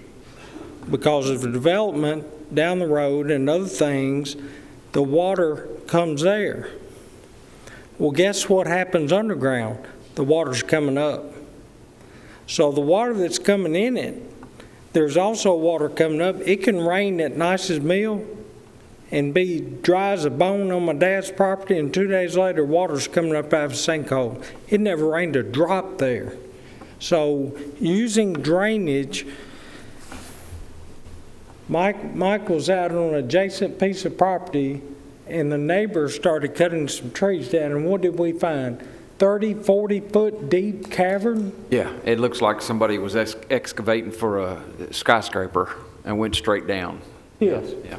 So that's happening on my dad's property. He loses, on average, at least 1 tree a year because sinkholes are opening up and just trees fall. Living trees, they just fall. And he cuts them, I get firewood off of it. But so we have a road out there called Swamp Leanna. There's a reason it's called Swamp Leanna. We're surrounded by water on several different sides, and there are houses I have seen at Shacklet and Sulphur Springs on the Buckeye Bottom side. I have seen the water up to where you couldn't hardly see the street sign. That's how high. I've seen cars, I've seen the water go down and realize there was a couple cars off in there that I never saw till the water went down. They drove them off in there, got stalled, the water kept rising, it covered their whole car. On Allen Road, when I was a teenager, I went underwater and hooked a log chain to a guy's truck and swam out and hooked it to my dad's tractor, got in all kinds of trouble for it, hooked it to his tractor and pulled the guy out of the water. At the other end of Shacklet and Sulphur Springs, kind of on the Bethel side of things, those people can't get out of their driveway. They can't walk to their car because they're in 2 feet of water. The water is a big, big issue out there, and I guarantee you this, they say in here, they're going, on page 9 of the book, they're going to use a series of sinkholes and streams. We got all we can take of sinkholes and streams. Now, let me get back to 840 and Sulphur Springs. Certain times of the day, you avoid 840 and Sulphur Springs. First thing in the morning, because you got traffic coming from Central Valley Road, coming from 231, they're coming down Swamp Leanna, they're coming down Cherry Lane, they're coming down Allen Road, my road, to get on the interstate. In the evenings, they're getting off the interstate. I have said in the traffic, they're going down 840, get off at Sulphur Springs Road and turn right. There's a 3-way stop. They're backed up to 840, they're up the ramp, and they're 30 cars deep down the shoulder 840. Go out there and look. I avoid that. Now, that's just the cars off 840. You back down Sulphur Springs towards Florence Road, they're backed up that way because all the traffic that's coming from Smyrna, from Florence Road, they're trying to cut through. And this book says that part of the reason that we should pass this is because that Sulphur Springs Road is going to be widened to 3, 4, 5 lanes at some point. The book also says that the city of Murfreesboro Cherry Lane extension, well, if they're going to utilize that, they're going to have to come off Shacklet, that end of Shacklet, because that road comes back behind Miles Farms, across the old Miles Farm subdivision, whatever it's called, 100 houses right across the road, kids out playing. It's a residential subdivision. And the pattern book itself admits that this property is surrounded by medium density residential. And I think several of us out there would have an issue with that this isn't high density residential. It's all residential. Yeah, they put in the pattern book that there's a business here and a business here. I didn't know till I was running for county commissioner that Mr. Harrell had a sign placed down on Shacklet Road. You didn't know it because you didn't advertise it. You never knew it was there, which is part of the criteria for a home-based business. No stock and trade outside, no outside storage. You shouldn't be able to see that. So you're comparing a home-based business, a guy making signs out of his garage, to a 2.2 million square foot warehouse that is shoved as far back on towards Shacklet Road as you can get. What, 50, 80 feet? Something like that. In people's backyards. They're 100 feet or less from somebody's bedroom. And you're putting a 55-foot tall warehouse. We can hear 840 now. It's so quiet out there, you can hear the trucks going down 840.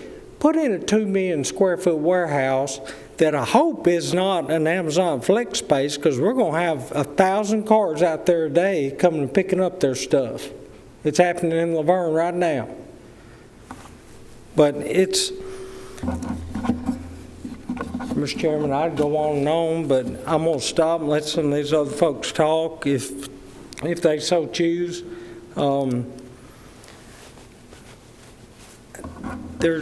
I've been involved in this for the last couple months, and I just got to say this. Things are awful quiet and secretive. They want to tell you enough to get it passed, but they don't want to tell you everything. I met with them, with my former commissioner. My former commissioner asked 3 times that I recall, show me a plan. Didn't have a plan. Wouldn't show a plan. He left. Afterwards, do you know what I saw? The plan. It's been secretive. They're only going to give you enough just trying to get it passed. That's why we've been here every month, and it gets pulled back, gets pulled back, gets pulled back. Now they're giving you just a little bit more. We cannot understand the impact to that residential community and to that whole area of town, even to 840 and the county roads. We cannot understand the impact unless we know more than what we know today. And with that, I thank you for your time, Mr. Chairman. Thank you, Commissioner Rather. Anyone else wishing to speak for or against this rezoning request? If you would, please give your name for the record. Thomas Clark. And your address? 3300 Shacklet Road. Mr. Chairman, I do speak on behalf of the petition. If I could have just a little extra time, please. I'll try to keep it a lot quicker than Mr. Michael there. The clock is not on. All right, thank you. I reside at 3300 Shacklet Road, me and my wife Elizabeth, where our property borders it twice. Our east property and our north property line borders it on Shacklet. Our current resident is a farm. It is a registered farm, Calisea Farms, an equestrian farm. We also have many donkeys as well as pigs that we have maintained to have, I can't think of the terms right now, but saved. And we also on Shacklet Road, if you ever drive down in front of our place, you'll see a mailbox that says treats. And everybody, Miles Farms in Jonesboro neighborhood, walk up to our place to feed Zeke and Amos, our donkeys, Maggie and Little Mama, our rescued pigs, as well as we return out our equestrian, our full size, as well as our ponies and miniatures there. So it is a traffic that I watch, people pushing strollers with babies up and down Shacklet Road. I see bicyclists. Oh, so many bicycles use Shacklet Road, running up and down all the time. Shacklet Road is a residential road, period.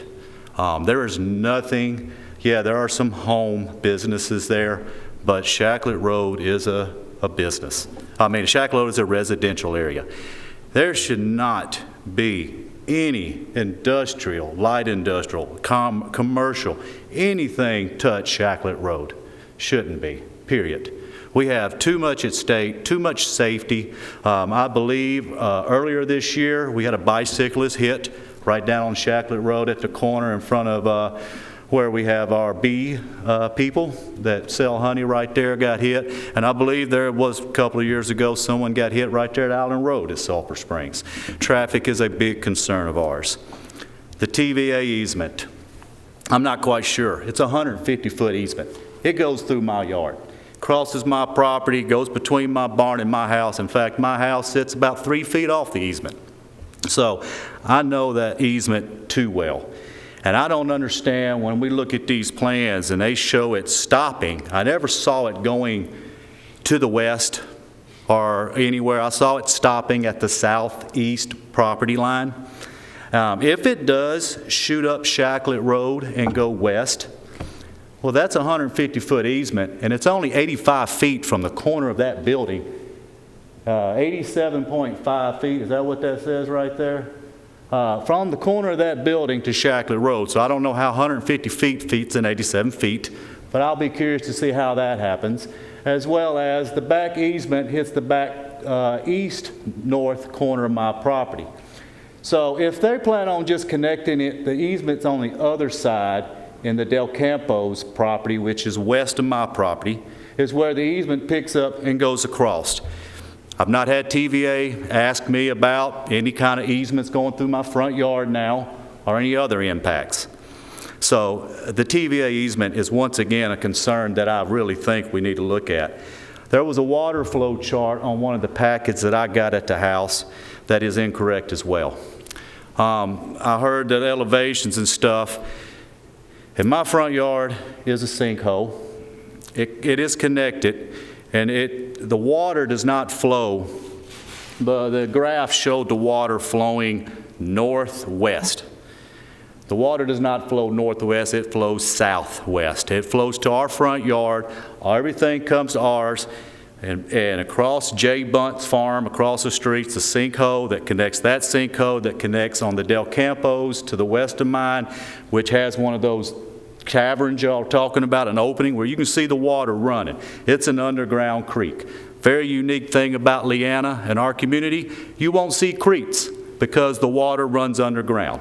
You drive around and show me a creek, I'll laugh. There are some big creeks that run, the Stones River and all that, but you will not see creeks because all our water runs underground, and when it rains, it comes out of the ground. I watch the water come out of my front yard, roll westward across my property. Everybody across the street on the south side, Jay Bunt, that water does not run to the river, which is on the south side of Shacklet. No, it comes across Shacklet Road onto my property as well as my neighbor to the west, El Campo, and it eventually all moves towards the northwest. So once again, I have very concerns about the water flow and everything that we have in this area. The other impacts that we do have around here, of course, is the noise. I understand the 6-foot high berm with the 12-foot trees. 6 and 12 is 18, but the building's 55 feet. Once again, don't understand this math. Yeah, and I always hear them comparing about Jefferson Pike and all that other too. Mr. Rather said it. Leanna, our community, is residential. We have a great thing going. You will not find anywhere on 840 from I-40 at Lebanon to Dixon an exit quite like Sulphur Springs with the residential density that we have. And the folks that come here, people come to Sulphur Springs, they fall in love with Rutherford County. We offer 2 beautiful rivers. We're stuck in. We got one of the largest equestrian trails in the Middle Tennessee that run along the Walter Hill and everything else. So please take that in consideration. This area impacts so many people. We're asking for more data. In May, when we first had the meeting, and y'all, I was able to speak on that Zoom meeting, and you guys brought up to present a PUD, because at the time they didn't have anything. We just found out in the last 2 months the building. From April all the way up till about September, October, we didn't even know what was being built until now. They constantly, the neighborhood meeting they had in August, they had no buildings on it. All they wanted to show us was what the zone, at the time they had a road going through. They got a road, literally this building, looking at that stuff, would actually be, I would say, with the berm and everything, about 125 feet from my property line, probably about 150 feet from my bedroom window. And I can't imagine 2 shifts, 3 shifts, and I don't know if y'all have ever been around. I work for a major telco company. I do a lot of work at these places. Those mules with OSHA requirements, all the backup noise, the beep, beep, beep. I can't imagine living next to that, especially what's coming. I'll go back again saying our community is a great community. Yes, we understand land needs to be development. Yes, we understand Middle Tennessee is probably the fastest growing in the whole country. In Rutherford County, we got to make sure we don't look like Wilson County. I'll be honest with you. Y'all compare Wilson County. I lived in Mount Juliet Graduate. I moved out of Wilson County because you know why? I don't want to live in that. I want to live Rutherford County. That's why I came out here. The residents, the country life, everything that you want. We can have our equestrian farm. We got married in our front yard. We built our dream home. When we built in 2007, when we moved there in 2009, the property to the east, as part of this property, is a 10-acre home. And I don't know how that home all of a sudden got to the point where we're just going to knock it down and make a thing. But when we moved in, I had residents on both sides. I'd never thought the fact I'd have a 2.2 million square foot, 55-foot, possibly high, mammoth of a thing to stare at. And yes, 12-foot shrubs and a 6-foot bank will not hide it. This is where I turn to the commissioners and everybody, please. As you can see, with something at this magnitude and this size, they're trying to push it. They're trying their best to get this rezoned, because once they get it rezoned, we as the citizens, we as the community lose power. We don't have that fight. How can we fight big business? How can we fight someone that can do all this kind of stuff? This is where we please lean on y'all's ears and y'all's everything to listen to the community of Leanna. We do want to develop. We just want to develop the right way and the place that will not impact us to a very low degree. This, however, is a high impact, high questions, too much data that's questioned on this, whether the TVA easement, the septic system, everything that keeps getting turned around. We please ask y'all, please protect our community. Do what's best, and just please, what you can do is just listen to the people that are coming up. Thank you.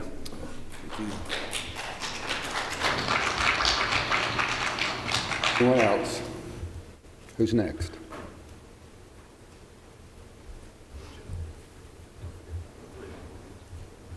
I won't. I got him. My name is Randy Freeman. Address is 3005 2 Deer Trail. 3 minutes. Thank you, everyone, and thank you for the whole crew and all the knowledge. I share with you a couple things. I am probably if not the largest, the second largest landowner in that whole community. Everything that borders my subdivision, I own to the river. And I have had it for a long time. I've lived there 20-some years. And I will share with you, there is very few communities anymore that exist. There are a lot of neighborhoods, and there's a lot of other things. But Leanna is a community. We didn't ask, and I don't remember anybody asking me if I wanted a warehouse in my neighborhood or in my yard at all. And that's just a common courtesy to ask somebody in reality. But that didn't happen. And I don't intend to be degrading or judgmental or anything of those natures, but it's wrong. It's just absolutely wrong because it's a community. It's not an industrial park. And secondly, I will also share with you, and I won't keep it short because I've been here a long time and I appreciate it. The statement about the flooding in the 2010 is so far from accurate that it is embarrassing to hear. Shacklet Road in Sulphur Springs floods beyond passage every single year, multiple times a year. The entire community has sinkholes. They flood. They bring water in. And you cannot take a septic system, introduce it into that environment, who in the logical mind can explain to me how you put a 2 million square foot pad in, displace that water into the ground through whatever magic you can come up with, and make no impact to the community down below us? Come on, that ain't happening.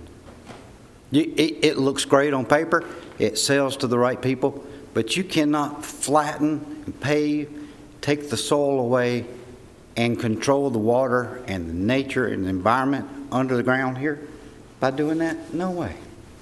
Be truthful, be honest, and be respectful of our community, please. That's all I've got to say. Thank you.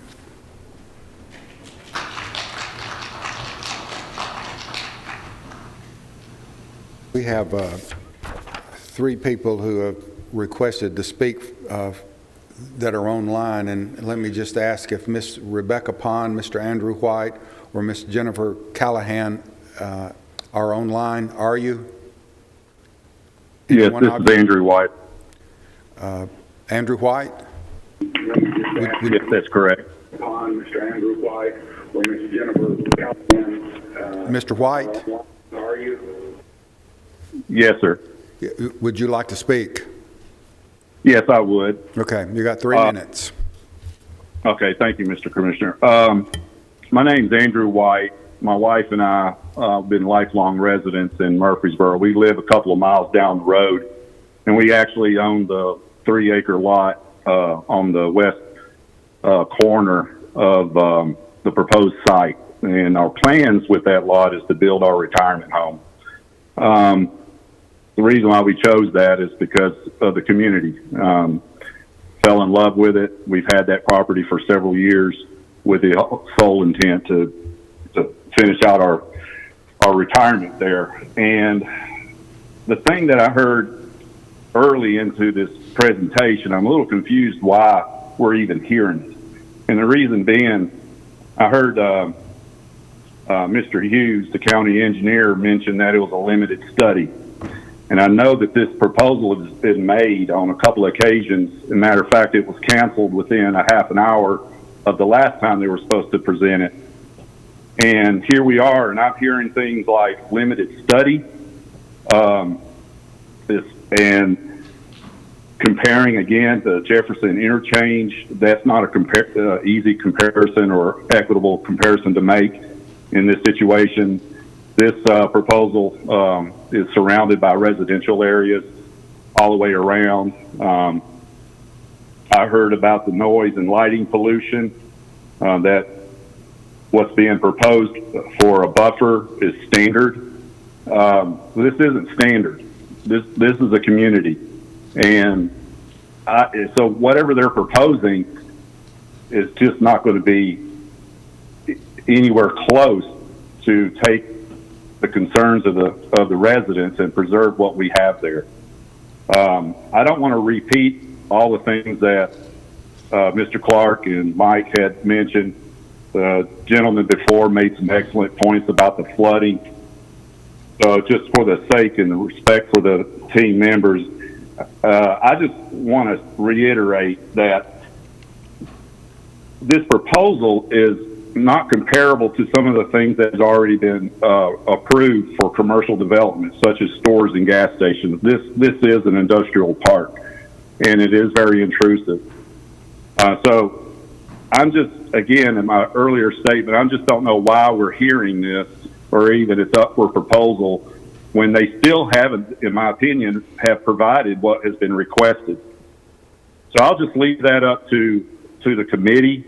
I know each of you serve our community with all that you can, and I just truly appreciate it. I sat here since 6 o'clock, and I am amazed of what you guys have to do for our community, and I appreciate, and I'm sure everyone else will agree, we appreciate the consideration that you take, the sacrifice you make, but you're serving the community to serve people like us and to preserve Leanna community. So I just leave you with that, and this is not the right place. It's not the right location. Places like Jefferson Interchange, that's the kind of location you need to be looking at. Talk about Joe B. Jackson. Look how that area was planned. You know, there's very little impact from what I can tell to the residential. The residential's on one side. This is the industrial parks on the other. Whatever residential came after the fact. So this is just not apples to apples here when they're using examples that are just not a comparison. So I appreciate the time that you've given me. Thank you, Mr. White. I saw someone else getting up.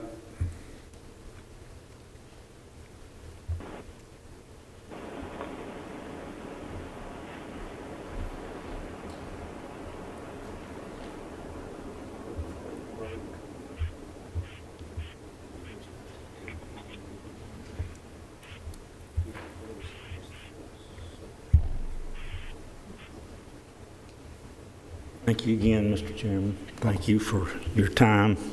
I'll be real brief. I worked for 30 years for National Healthcare Corporation here in this town, and I was in development there. I've never seen a piece of property where the TVA abandoned a right-of-way. I've never seen it. And there's no telling how many pieces of property I helped develop for National Health Care. If they provide you something, which you all know, if they provide it to you in writing, I'd be willing to look at it. But until that point in time, I don't see how you can even consider approving it as a PUD. I understand what you say about they'll have to come back to you and resubmit. But I don't even like that idea. They're not giving you enough information to start with for you to go forward with the PUD. Their ramp study at Sulphur Springs in Leanna, that three-way stop that's already been brought up, if anybody's ever driven in that community out there, you know how bad that is. Okay? And it's not getting any better. It's only getting worse by the day. I live right the other direction. I live between the interstate and Nashville Highway. I live just before you get to just before you get to Nice's Mill Down. And those tractor trailers that we've been talking about, they do come across that road. And if anybody else knows anything about that community out there, you know that the curve that's down at the bottom of the hill right past my driveway, if it even starts to rain, there's a wreck there. You just call the police here in town. Call the sheriff's department, I guarantee you, there's a wreck there every time it rains. And the tractor trailer's coming down through there. One came by my house just last week, and I heard him slam his brakes on when he hit that curve down there. He had never been through that road before. I mean, he locked it up. So that's going to be a common occurrence. We all know that there are plans for the road to be widened at Sulphur Springs, but it's not widened now. And this plan is wanting to be put in now. So I don't understand how you can do that. And if they don't know more about their exact person that's going to be taking this building, but they can tell you they're going to have 40% of the traffic going north toward Lebanon, and they're going to have 60% of the traffic going toward Franklin. How do you know that? You don't know what you're going to put in there, or you're not telling the truth, one or the other. And I know that this commission is smart enough to know the difference. And I've lived out there for 15 years, and I love that place out there. And I don't want to see this. I don't want to see it happen. Thank you. Thank you.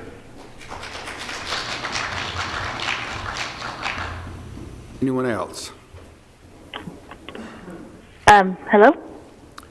Yes. Hello? Who is this? Hi, this is Rebecca Pond. Rebecca Pond, you have the floor. You've got 3 minutes. Okay, thank you.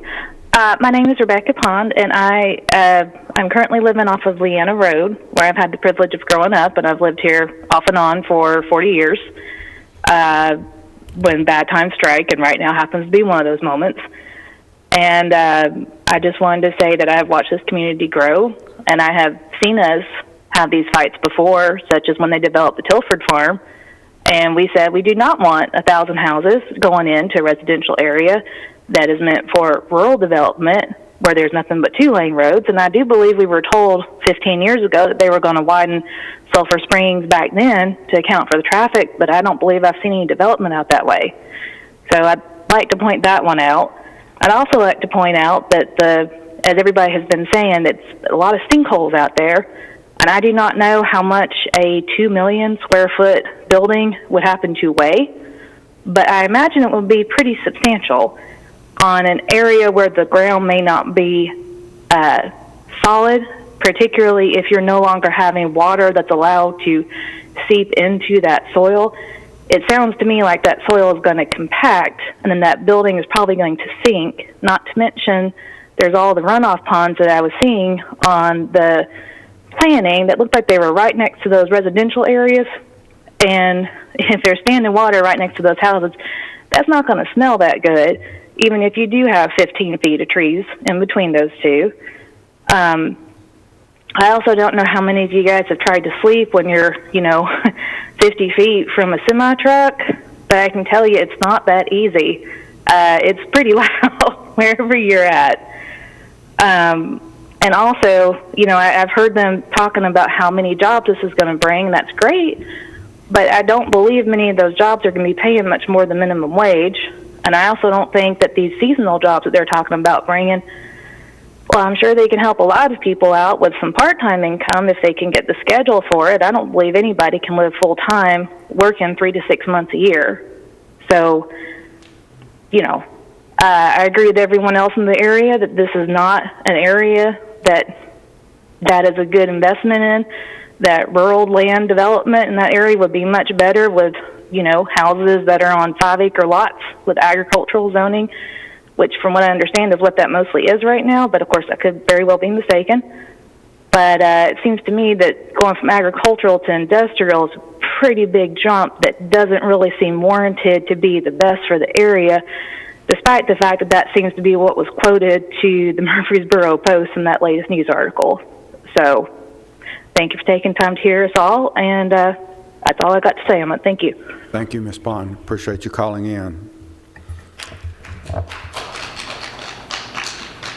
I saw someone else coming up.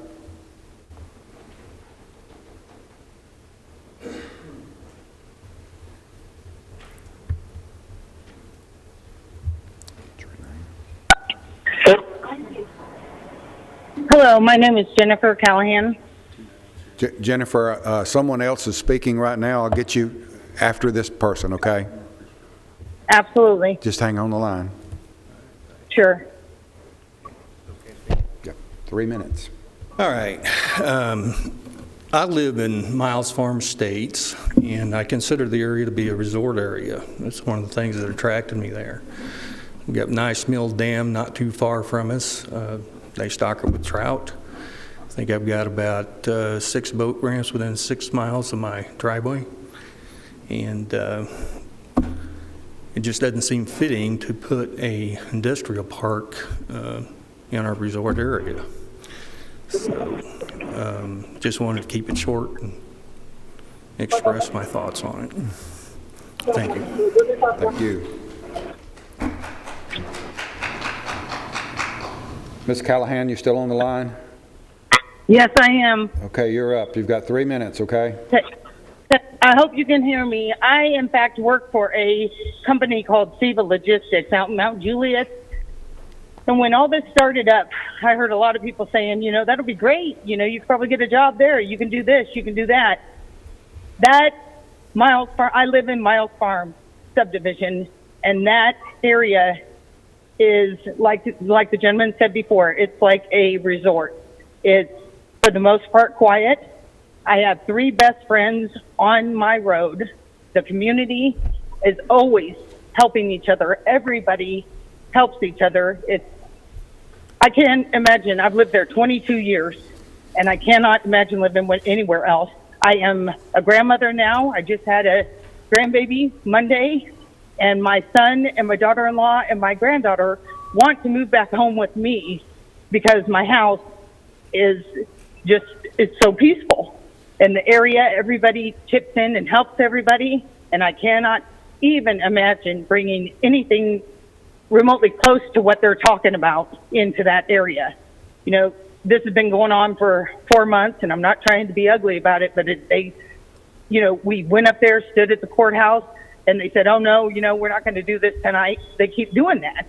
And I think we need to just be done with it and take it off the table. That's my opinion, but I cannot imagine having my home of 22 years destroyed. And that's what I think will happen if they build that there. Thank you very much.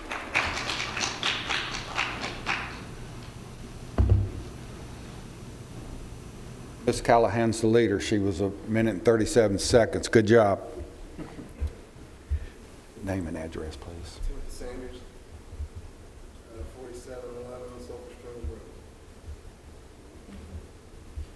Now I just have a short speech prepared. My name is Timothy Sanders. I live at 4711 Silver Springs Road. My family has a long history in this county.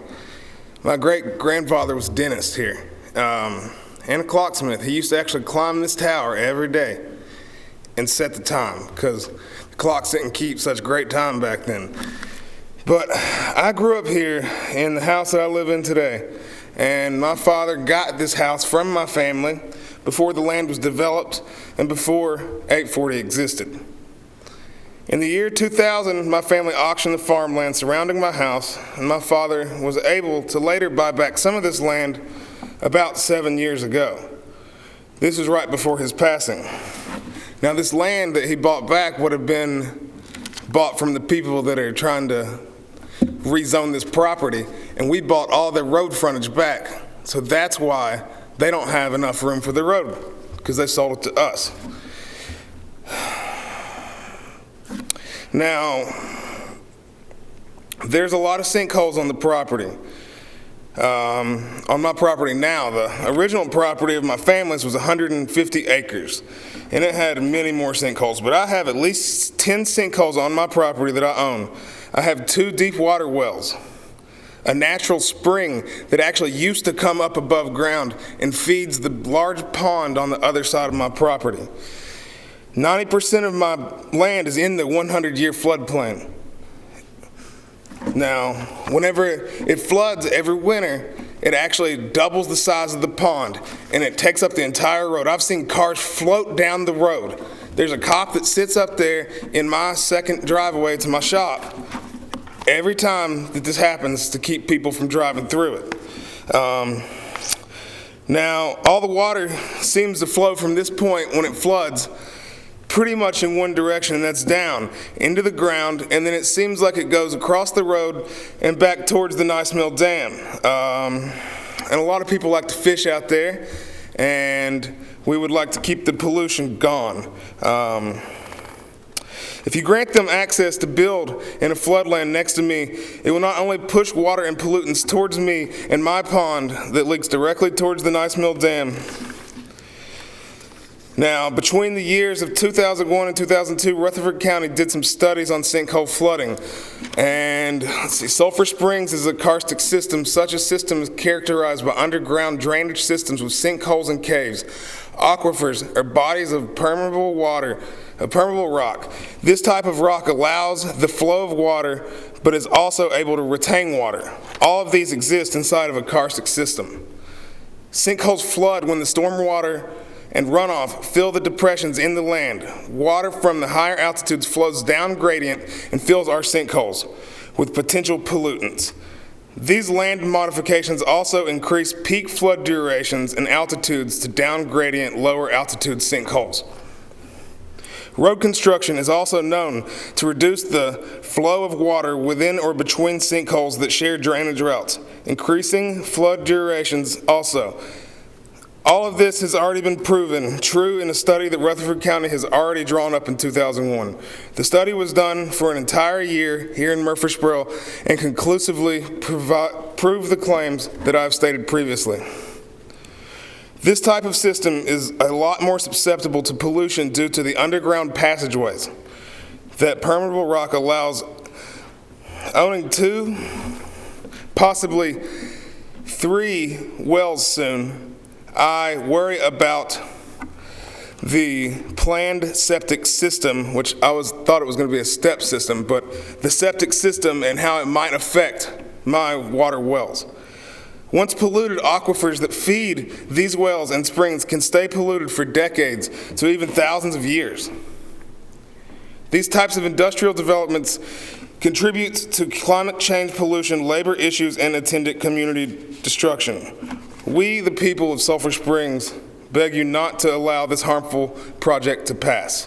We ask you to protect our homes and our havens as if they were your own from the environmental consequences and hazards that are sure to come if this is allowed. You, the committee, have within your grasp the futures and safety of our community.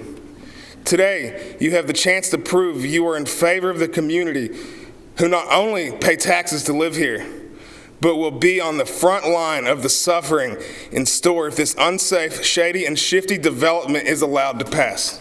Thank you.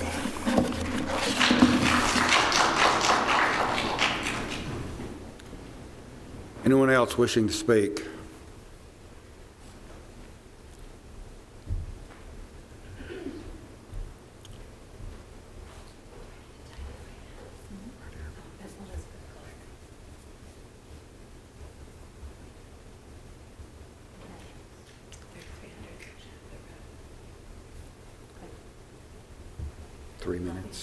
Thank you. My name is Elizabeth Clark. I live at 3300 Shacklet Road. My husband spoke earlier. I'm a little bit nervous. This is a subject very close to my heart. I moved here 11 years ago, and I looked at a lot of houses before I moved here. And the community of Leanna is why I moved here. The house isn't that different than a lot of other houses you see. It's made out of brick. We've got some land, but there's lots of land around. It was the people and the sense of community in Leanna that made me fall in love with it here. And I think that's what a lot of people want when they come to Murfreesboro, is what we have. And we are not a people in Leanna that think that change won't come. We know that. We're not stupid. We know that Middle Tennessee is a growing place. A few months ago, I submitted a petition has over 400 signatures on it from the people in our community. I submitted it. I'm not sure if anybody knows we submitted it, but here it is if you want to see it. We also have a Facebook page with over 400 community residents that oppose this development.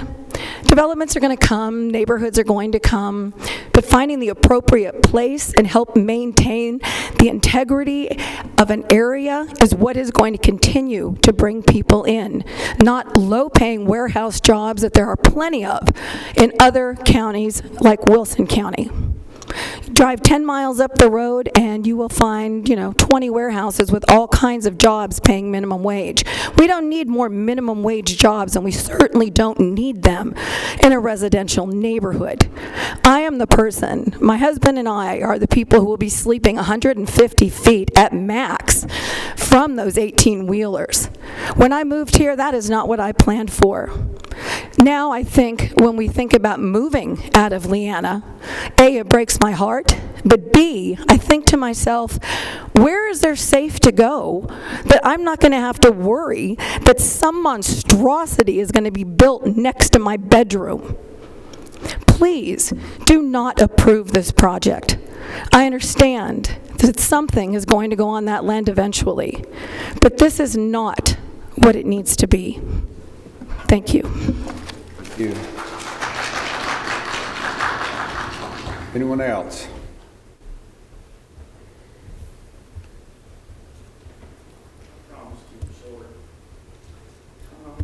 Mattress, NAT2, RESS, 4824 Hickory Lane. I live on Hickory Lane, and it's directly across from where their entrance is going to be put. We've got 14 houses, families that are going to be deeply impacted if this entrance goes in. I'm confused how they can add a turning lane and it's going to increase or better make the traffic flow better by putting a turning lane in on Sulphur Springs Road. But like I said, I just want to keep it short, and thank you for my time. Thank you. Nope. Anyone else?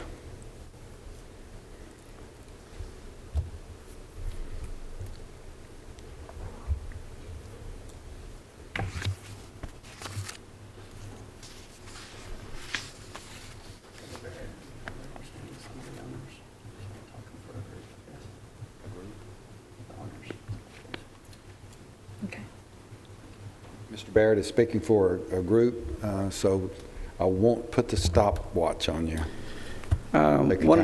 Sorry, thank you. I'm Kendall Barrett, born and raised. I've lived here 50 years, almost 51 now. I've watched Murfreesboro, where people talk about not knowing where things were. I lived in Walter Hill, passed through one caution light. The next traffic light was at U-Haul. So I've watched growth. I've watched it done well, and I've watched our county fall behind on road improvements where years before, whenever you had Jennings Jones looking ahead of time and getting roads put in place that were off the square and different ones that allowed our community to grow different than other counties, that we don't have major roads going through our square, public square. The owners and myself, we have tried to be, there are several comments about our secretiveness, our integrity. That is one thing, no matter what is voted on this, that needs to be clarified. We initially came to this with a light industrial request. We did not have specific users. We were looking at because we know that there was a demand and a request for there. We had a couple of local businesses that were interested in moving out of the city to have some more space on interstate. We've looked at this with residential uses, and we have truly looked at it of what we thought and do think is the best use for the property, the highest and best value for the property. I-840 was put in place, originated in the 70s when they started developing it, to move transportation product out of Nashville and around rather than through. We've looked at residential, and we have, from the beginning when we came for the light industrial, we said that we would not put traffic onto Shacklet. We would buffer we were asked to do it as a PUD so that those two things would be put in place. We put a plan together with those. We met with Commissioner Rather. We invited him to go over. He brought another person with him. At that time, we still did not have an end user. They were pushing for a building. I had been contacted by one specific user as a potential user, which is what you see today. Our first pull, where we pulled it away, was we were requested at the last minute to put a building on it or it would not be looked at. So we pulled from that meeting so that we could add a building envelope to it. The next meeting when we came, we were asked for a traffic study. So we pulled again so that we could come and put a traffic study. We found this out right before our meeting again, that it would not be any use coming here and taking time if we did not do this. The last meeting, it was brought up with CUD. There has never been an industrial use on a step system. It is not in there. I've met with them for years on their demand. They want, for any residential, they want a 60-plus houses, which is an 18,000 gallon a day requirement. Our use for this is not even a third of that. They have not done any step systems at all. For some reason prior to this, they are now interested, so we had to go and pull back again. That was why it was the last minute, and I do apologize for all of you that showed. We did not have any notice prior to that. It is not a game that we are playing, and it's not one that I would ever do.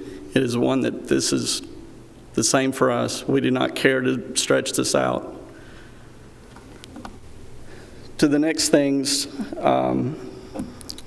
one is the 20 acres that was bought was never a part of the group. There are two separate owners at this time. My wife and I bought, and it's one of due diligence. We bought from the auction. The reason I bought it at that time is the property that was just mentioned that was purchased. I looked and I asked it when we were at that auction, we looked at it as a place that we might build. When I saw the buyer was buying, I realized that he did not look as if he was purchasing it for a residential home. If it was for him, it would have been for his son. I asked him his purpose, and it was for industrial development, to put a trucking company there. At that time, we purchased some of the lots that were for sale at that auction. That was 20 years ago. The property next to us, if you look onto the property deed, it is owned by Wright Brothers Construction Company. They've owned it for over 18 years, or portions of that. That is owned by a family trust. The company that was formed, 840 Development Group, is not to hide my identity. I'm proud of who I am and what I'm doing. Those for legal reasons, to be able to buy out part of the family trust, and for some of the siblings and myself to group our properties together in order to move forward in doing a development. We've looked at the residential impact. If you put residential on here, the traffic study, and I know it's difficult for a lot of people to understand, if a residential development goes in here, there will be at least 2 entrances going onto Shacklet Road. That will put more traffic on as opposed to straight on to Sulphur Springs Road. There will be multiple houses in there. The same things that will be handled for that, for flood mitigation, for the water, will be the same whether it's industrial, commercial, or residential. It will be a difference of fill and doing those things through the grading, which the engineers, that's what their job is, to know and to do those. By law, we cannot push water off onto other people. I know in the years past, a lot of those things went on, and it was one, both through not being regulated, and 2, probably not through knowledge of it. When we had the meeting with Mike Rather, he wanted a building. I told him we did not have one, but we had a potential user that had approached me. It is still not under contract and locked in place. It is based on our zoning. The building you see is a potential user. I have, without even marketing this, I have 8 other users who would like for that, either as a light industrial use. I've got 8 residential developers without me marketing it. The property is there and people want to use it. The interstate was put in place, the exit is there, it will do less traffic. If it is a light industrial, the traffic will be going opposite direction of what's currently there. People will be coming to work to the light industrial as opposed to going the other. That's why if you look at the traffic study, you will see the opposing traffic. The 40% and 60% that was brought up again, if we don't know who the end user is, yes, it's an estimate of what that traffic split would be. It is the best one that we have at this time, and whether it would be a different user. The reason they want to be on 840 and want to pay the price that is on of 840 is so that they do not go down small roads, so that they can go and deliver their product openly and easily. The soils, we've done the soil sites for there. It's the same that's being done, whether it's residential. The industrial is done in different places as well. All of those are completely well tested. TDOT, we do have, despite everyone's belief, the restriction on the fence. If you go to look at the non-access, we have the 60-foot required. I've met with TDOT's regional, and they're willing to work with us if we need any additional, which at this time we do not, but they are more than happy to work with us on that. I agree. TVA, no one's ever heard of it. I was surprised at it as well. The reason we have not done it at this point is until this zoning, it's an expensive process to go through, and without the zoning, it is not one that we want to incur that cost at this time. What you did see on there was drawn by a TVA engineer. It is in process. We have a letter from them that they are willing to work with us and to relocate that. It was mentioned that the TVA runs past your house and next to your barn. From what I can tell, it actually runs through your barn. Yep. And that's the point with that being is that easement, they no longer do those large easements anymore. They've rechanged how instead of seeing the big wide easements that you have, they now stack those lines. So the easement required is smaller. That is why we do not need as much space as what you were anticipating.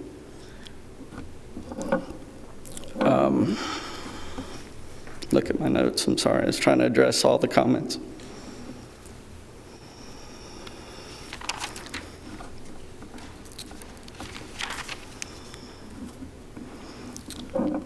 Again, the most important thing to me is for y'all to understand we're trying to work with this. We're trying to do it in an open manner.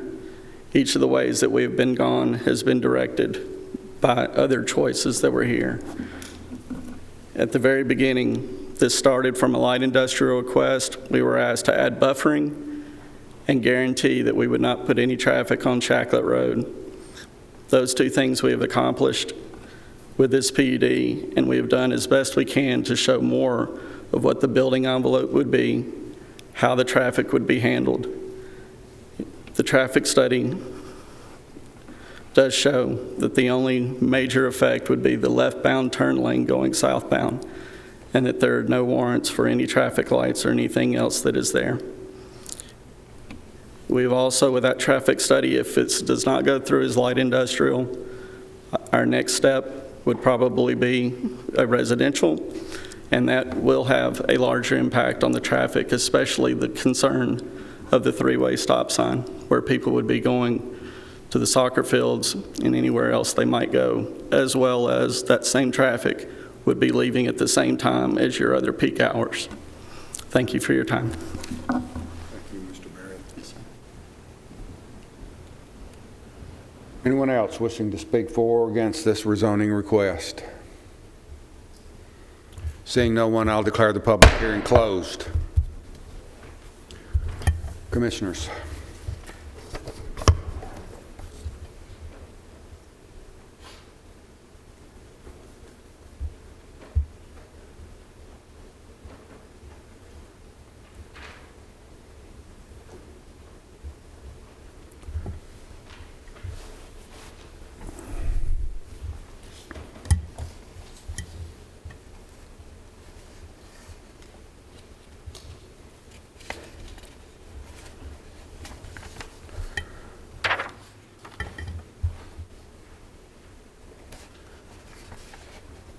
Doug, there are some language in our plan unit development regulations that deal specifically with non-residential developments, and part of them deal with landscaping, and there's some language in there that may be a little bit unclear. And let me just read from, I believe it's section F, that under landscaping, that says PUDs shall be, and they're talking about non-residential PUDs. PUDs shall be harmonious and not conflict with the surrounding residential neighborhood. And they go on to talk about places of buildings and other types of things like that.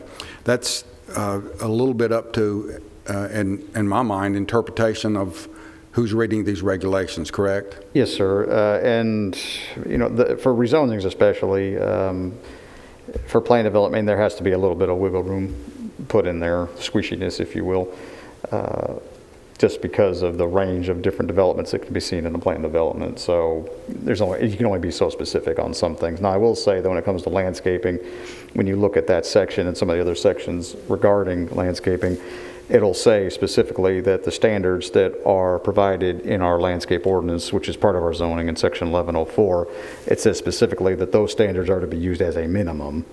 In other words, just because a project, I'm not talking this one specifically, I'm talking any project, comes in and says, well, I meet your buffering requirements and it's a planned development, you have more ability to evaluate the impact and say, is that really enough? You know, is there more that can be done? So that, again, it says specifically at a minimum that those standards would apply.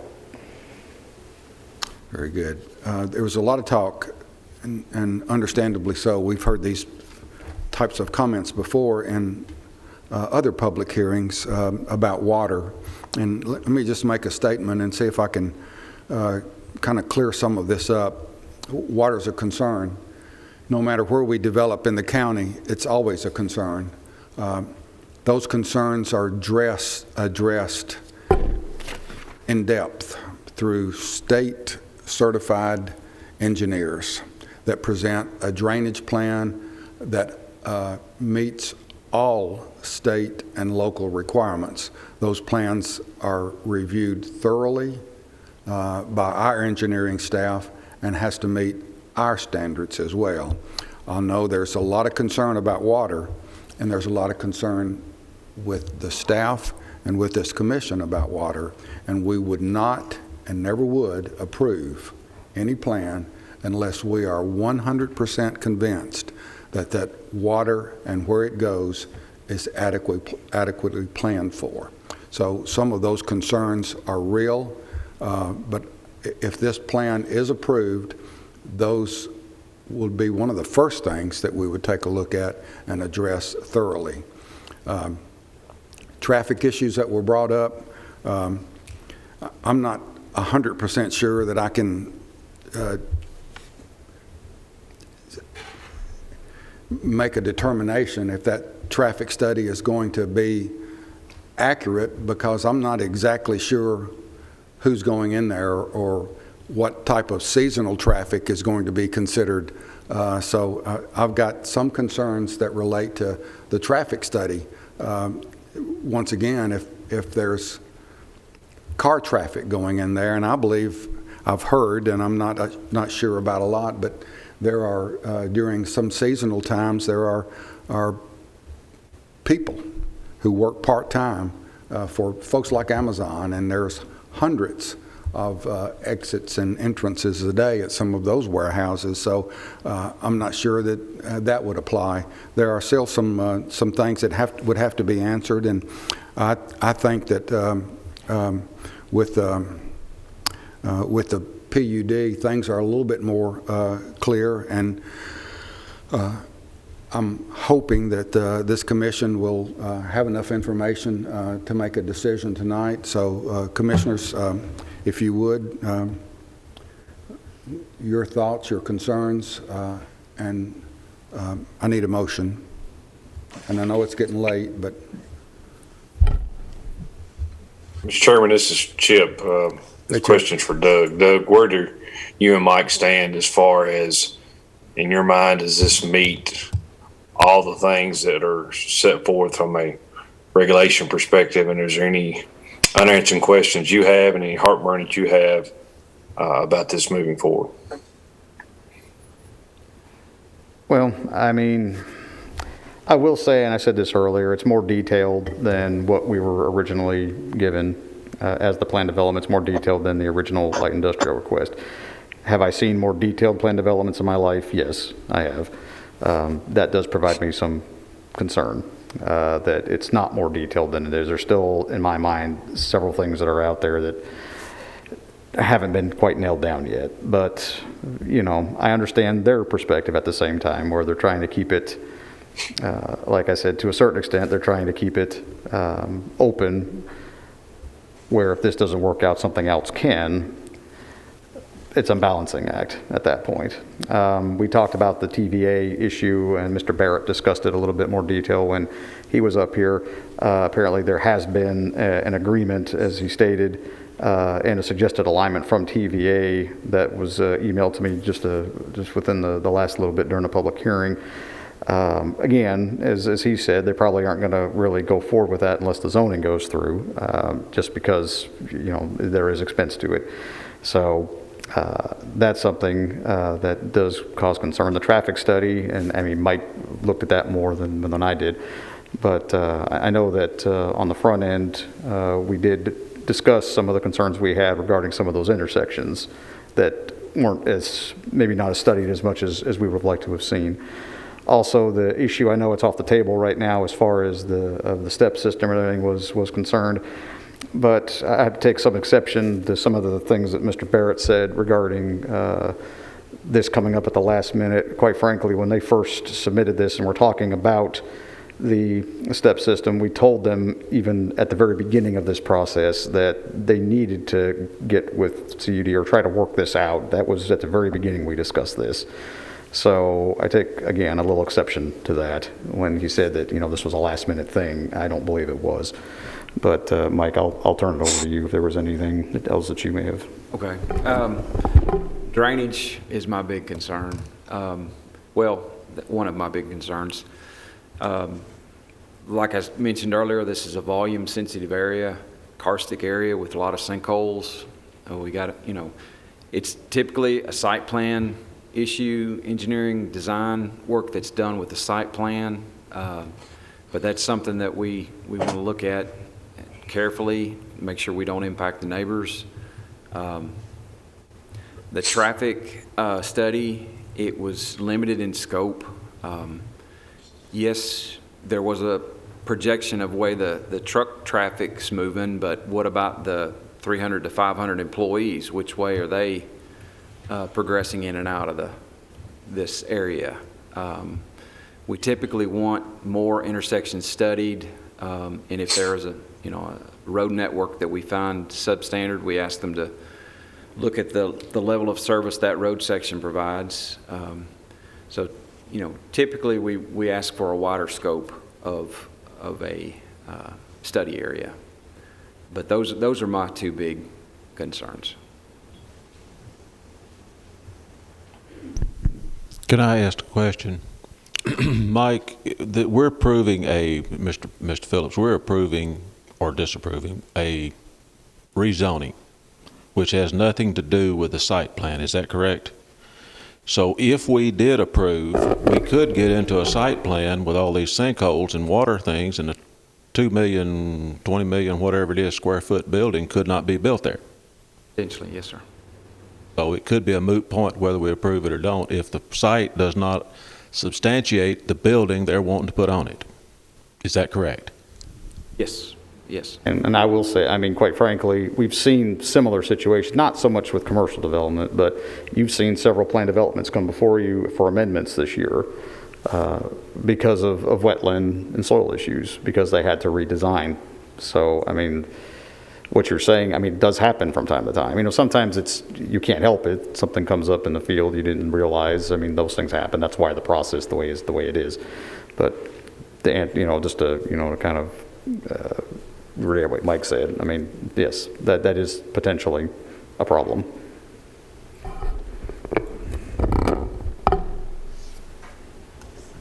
Mr. Chairman, I've got a couple of questions for Doug. Rhonda. Thank you. Whenever we're faced with these difficult decisions like this one, and one of the reasons it's difficult is because, when you have property at an interstate exchange, it's not unreasonable to anticipate that it's going to develop in some commercial way. So that's the reason that I say it's a difficult decision. It's always tricky trying to balance the rights of property owners, the people who own the property and the ones who it impacts, who live in the area. So just for everyone's knowledge, just for everyone's information, based on the existing zoning of that property, without coming to us and asking for permission for a rezoning, as a use by right, how many houses could go in that location as it sits today? The applicant actually, well, not the applicant, but their representative with SEC had stated in the past they had looked at the possibility of putting a residential subdivision on this property, and based on their calculations with the soil and everything, the constraints of the property, if I remember right, Rob, that was about 250 lots. Yes, they said they could get about 250 lots on the property. So 250. And that's without all the unknowns, like we've talked about with sinkholes and all that. But right. That's kind of their best guess. So for someone to think that there would just be a handful of homes developed there, that's not realistic, correct? Correct. The property, someone had mentioned earlier about it, it may be an agriculturally used property, or at least it was at some point in the past. It's not zoned that way. If somebody wanted to come and put 5-acre tracts on it, they could certainly do that under the current zoning, but by right, it's zoned residential medium density, and therefore they can meet, if they meet the, as far as our subdivision requirements and zoning and whatnot, then you can get to 15,000 square foot lots, which is the minimum, which is about 1/3 of an acre. Okay. My other question, I guess, is really, Doug, for you and for Mike, and that is, do you have any concerns about a traffic study being conducted during a pandemic when we're asking people to stay home? Mm-hmm. And do we have concerns about that? Yes. Now, I'll let Mike speak to this, but I'll also say that the traffic engineers understand this and know this as well. So I don't think it's a situation where they're just going out to take counts and saying, oh, wow, look at all these counts. There's no traffic out here. They're looking at historical trends in an area and extrapolating from there based on what they see in the past. They realize that 2020 is an anomaly, that because of everything going on with COVID, because of the fact that you have schools that have gone to distance learning, you're just not seeing the amount of traffic. You have people who might be working from home now, unfortunately those who have lost their jobs that maybe aren't driving around, so there's just not as much travel. But they also know that they need to take that into account. We've made that clear with any traffic engineers that we've talked with, that is a concern of ours. And Mike, I'll let you. That's exactly right. So they look at the growth that's happened in the area. They look at the traffic as it's happening today, and they project that growth that's going to happen in the area 5 years, 7 years, 10 years down the line, and then apply that growth. And they look at, well, okay, with that growth, how is this development going to impact the area? So they look at growth and this development together in their study. Okay. And I guess, I know you said we just got the traffic study on Friday, so not having a chance to read that myself, I just wanted to, kind of touch base with you on that. I have one editorial comment, and that is, I live not too far from the Amelville Road and I-24 interchange. And if you would have ever told me how congested that area would be when there's 5 lanes that go under a bridge, I would have never believed you. And that is a horrible, horrible traffic issue for us. So as we look at developing this particular interchange, you cannot underbuild a road, especially one that has anything to do with an interstate exit. So I don't know what our scope of authority is in terms of requesting how that road is built out, but we need to, when this develops, and I'm not saying it's going to develop on this project, but when it develops, we need to make sure that as much usable traffic space, lane space is developed as the law will allow us to require. So that's my 2 cents for right now. I'm still open to conversation, to hearing what everybody else has to say. I will tell you, my gut tells me that based on, the whole reason behind PUDs and that they permit public hearings is for community input. And so what I'm hearing from that community, and there's nothing that the applicant has really said to me that's convinced me differently, and that is that this zoning currently is incompatible with the surrounding zoning. So that's what my gut tells me. But again, I'm open to hear what the rest of the commissioners have to say. Let me just add a little bit to that, if I could, Rhonda.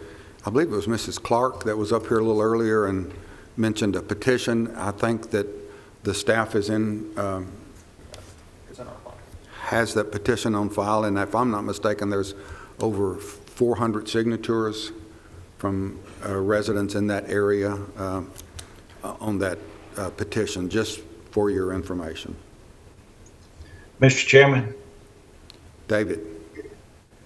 I've lived in the community for 47 years around the Leanna area. I'm on Allen Road now. Have to use Sulphur Springs Road quite a bit. I've been on Sulphur Springs Road. I've been on Shacklet Road. So we have been in this area for 47 years, and there's no improvements of road conditions since we moved here. I've not seen any improvements. We've had a lot of promises on Sulphur Springs Road, and I think that this development would be detrimental to the community because of the traffic of the 500 employees, not counting, you don't have to count the truck traffic. If it all takes the interstate, that's fine. But you got 500-600 cars a day coming in and out on 2 or 3 shifts.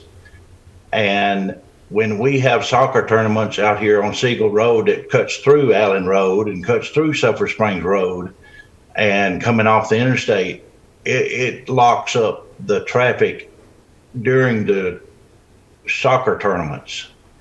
And I can't imagine that every day and every evening and every morning taking on Sulphur Springs Road.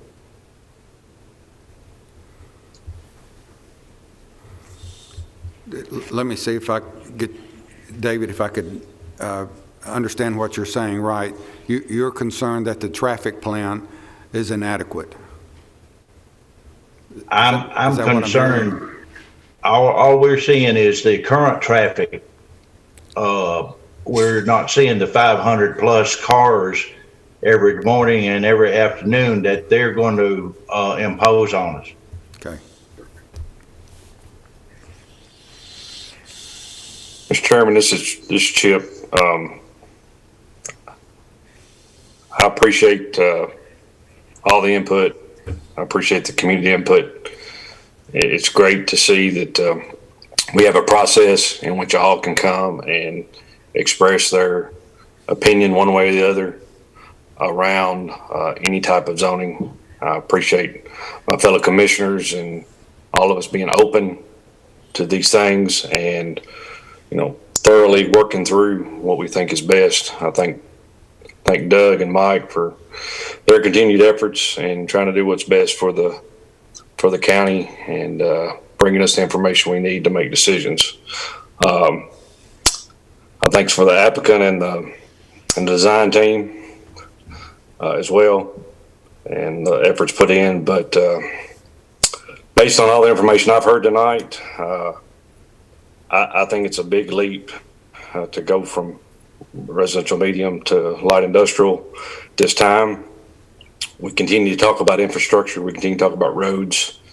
We build things, but the things that get built last usually are the road improvements and the things we need to accommodate those types of things that concern the community around safety. Again, I'm still not sure about what's coming in. I'd like to know that to feel more comfortable. And then, of course, the things that Doug and Mike have said around drainage and whatnot, TVA easements. So I think there's enough there at this time from my perspective, that I make a recommendation to deny this application tonight. We have a motion by Chip to deny and a second by Craig. Other discussion? Mr. Chairman, Mike Cush here. Mike. This, I think overall is a good project, but perhaps the wrong location. I was never a fan from the very beginning of the ingress and egress into this property. And even with the slight changes and modifications and the potential TDOT grant to cut the corner, I'm still not convinced that this is a good plan for egress and ingress of tractor trailers into the property. That's just one of the many things that I see as still an issue. You know, I want to thank all the folks and the neighbors that have come to defend and say their piece, but I do want to understand that this property ultimately will get developed somehow. They will be impacted somehow. So there is some kind of growth coming, whether it's 250 houses or a smaller version of this kind of industrial type development. So, you know, be on the lookout. Drainage is a huge issue, but the one thing that I think that probably changed my opinion of this to vote no is the potential for 3 shifts of folks in that area and how that would impact the neighborhood. The other thing that was unclear is, you know, the septic fields, it looks like there's a minimum amount of proper soils for the septic fields, which could be up for 500 employees. But there was nothing ever said about the hundreds of truck drivers that are going to need to also use the facilities, and if that head count was ever factored in to the use of the facilities. So still a lot of questions we have, or at least that I have, and I'm going to have to vote no. Mr. Chairman? Yes, Pettis. I too, and I had the microphone in my hand just as Chip began to speak, but that's why I second along with Commissioner Lynch back here. I've just seen so much here that when we talked about the traffic, I just couldn't see with the amount of truck traffic that would be coming in there and the effects they would have to that neighborhood. But one of the things that stuck in my mind was water concerns that neighborhood already has out there in that area. But when I see that 100-year floodplain touches into this property and how close it is to those septic fields that we're possibly using there, and exactly what Commissioner Cush says there, this brings up a lot of concerns. We don't know the number of shifts. We don't know the number of people that are going to be going in there and exactly what the needs are going to be. There's just a lot of unanswered questions that we just can't put on these county people. And I think I too will vote no as far as this is concerned. With looking at the potential for a subdivision and just a ballpark 250 lots, you're talking about essentially the same number of vehicles, 300 to 500 vehicles. It's the semis that move in and out of that mixture that I have taken issue with. That this to me, and I'm not a planner with the department or anything like that, but it looks like a compressed interchange footprint. And with that, there's going to be a lot of truck turning, which to me says it's going to destroy that road if it's not built structurally correct. So that's one of the issues I keep coming back with. But also, if this does go to a residential subdivision or whatever it's planned for in the future, people be aware that there are future connections at that Walnut Lane and some of those areas, so that could impact you in another way as well. Right, and you know, everybody knows who's watched planning commission meetings and all, we encourage interconnectivity of subdivisions, Yeah. and we always have. So that's. And so I'm like Commissioner Cush, the shift work was a concern for me, and being that close proximity to other residential and medium density, and trying to get sleep during that time. Through my years in temporary locations, I've lived next to some places where you couldn't get sleep without earplugs, and I don't wish that on anybody. So the truck traffic, the compressed footprint of the interchange, there's just a lot of things that keep coming back, the drainage issues. I know as an engineer myself, we can work through those drainage issues. There's ways to get around it, and it may lead to a site plan conclusion that it can't be done, but there's just a lot of things here that I just don't think it's the right thing at this time. Any other comments?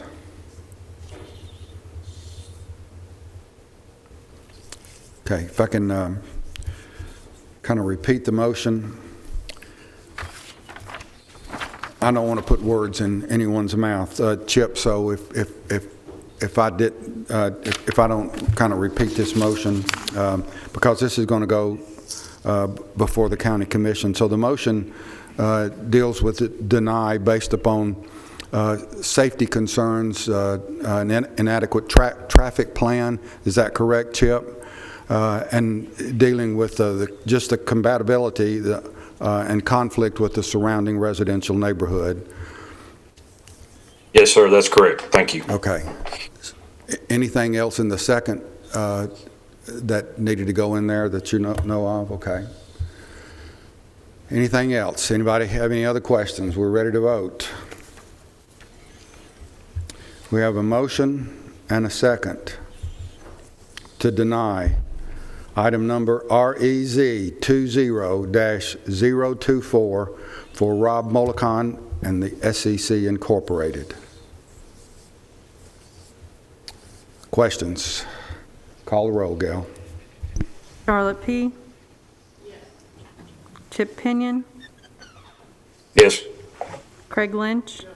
Yes. David Jones. Yes. Tim Averwater. Yes. Lee Bogle. Yes. Marvin Whitworth. Yes. Mike Cush. Yes. Pettis Reed. Yes. Rhonda Allen. Yes. Jeff Phillips. Yes. Motion carries. It was a unanimous recommendation. Both of these rezoning requests, I'll repeat, are scheduled to be heard at the full Rutherford County Commission meeting on Thursday, January 14th. Those public hearings will start at on 6:30 p.m. if I'm not mistaken, and it'll be here in this courtroom. So the motion to deny is unanimous, and that'll be the recommendation that goes before the county commission. I'd like to thank the community for showing up. I know it's not the first time you've been here, but it's not our first rodeo either. So it's been a long night, and we appreciate your patience and your input. And let me just say, as I've said in the past, that your input with this commission and this county's government is extremely important to let us know that we work for you, okay? And I'll just let you know that your county commissioner has been wearing my butt out for the last 2 months, and just having conversations with certain things that might and might not be best for that community. So you've got a good representative there, and I'm sure he'll represent you at the full county commission as well. Okay, Doug, business. Just one brief item of other business. Of course, we're at the end of the year. This is where we appoint our nominating committee for chair and vice chair for calendar year 2021. We've reached out to Chip Pinion, Jim Averwater, and Charlotte P. All three have indicated their willingness to serve in this role. Your role, again, is to choose the chair and vice chair for calendar year 2021. You will make your recommendations at the day meeting in January, which is January the 25th. So we just need a motion to officially appoint them. Motion and a second. Call the roll, I guess, Gail. Charlotte P. Chip Pinion, Yes. Craig Lynch, David Jones, Yes. Jim Averwater, Lee Bogle, Marvin Whitworth, Mike Cush, Yes. Titus Reed, Rhonda Allen, Yes. Jeff Phillips. Yes. Motion carries. Thank you. That's all I have, other than to say, well, just Merry Christmas, Happy New Year to everybody. I know that this has been a year to remember or forget, depending on how you want to look at it. But I just want to speak for myself, Mike, Gail, and our office. We do appreciate having you all on the commission and for what you do for our community. It is definitely appreciated and never goes unnoticed. Thanks to Nick for the counsel that he gives us as well. We couldn't do this without him. Chairman Phillips, of course, for your ability to run these meetings. It's a blessing to have someone with your experience doing this. And so I just wanted to pass that along to everybody. Very good. Our next meeting is scheduled for Monday, January the 11th, and that'll be a 6 p.m. meeting right here in this courthouse. And I'd just like to echo and just add my thanks to you and your service to the community. And I appreciate all you do and all the work you put in and all the time you spend away from your families. And with that, I wish you a very Merry Christmas, and I'll see you next year. We're adjourned.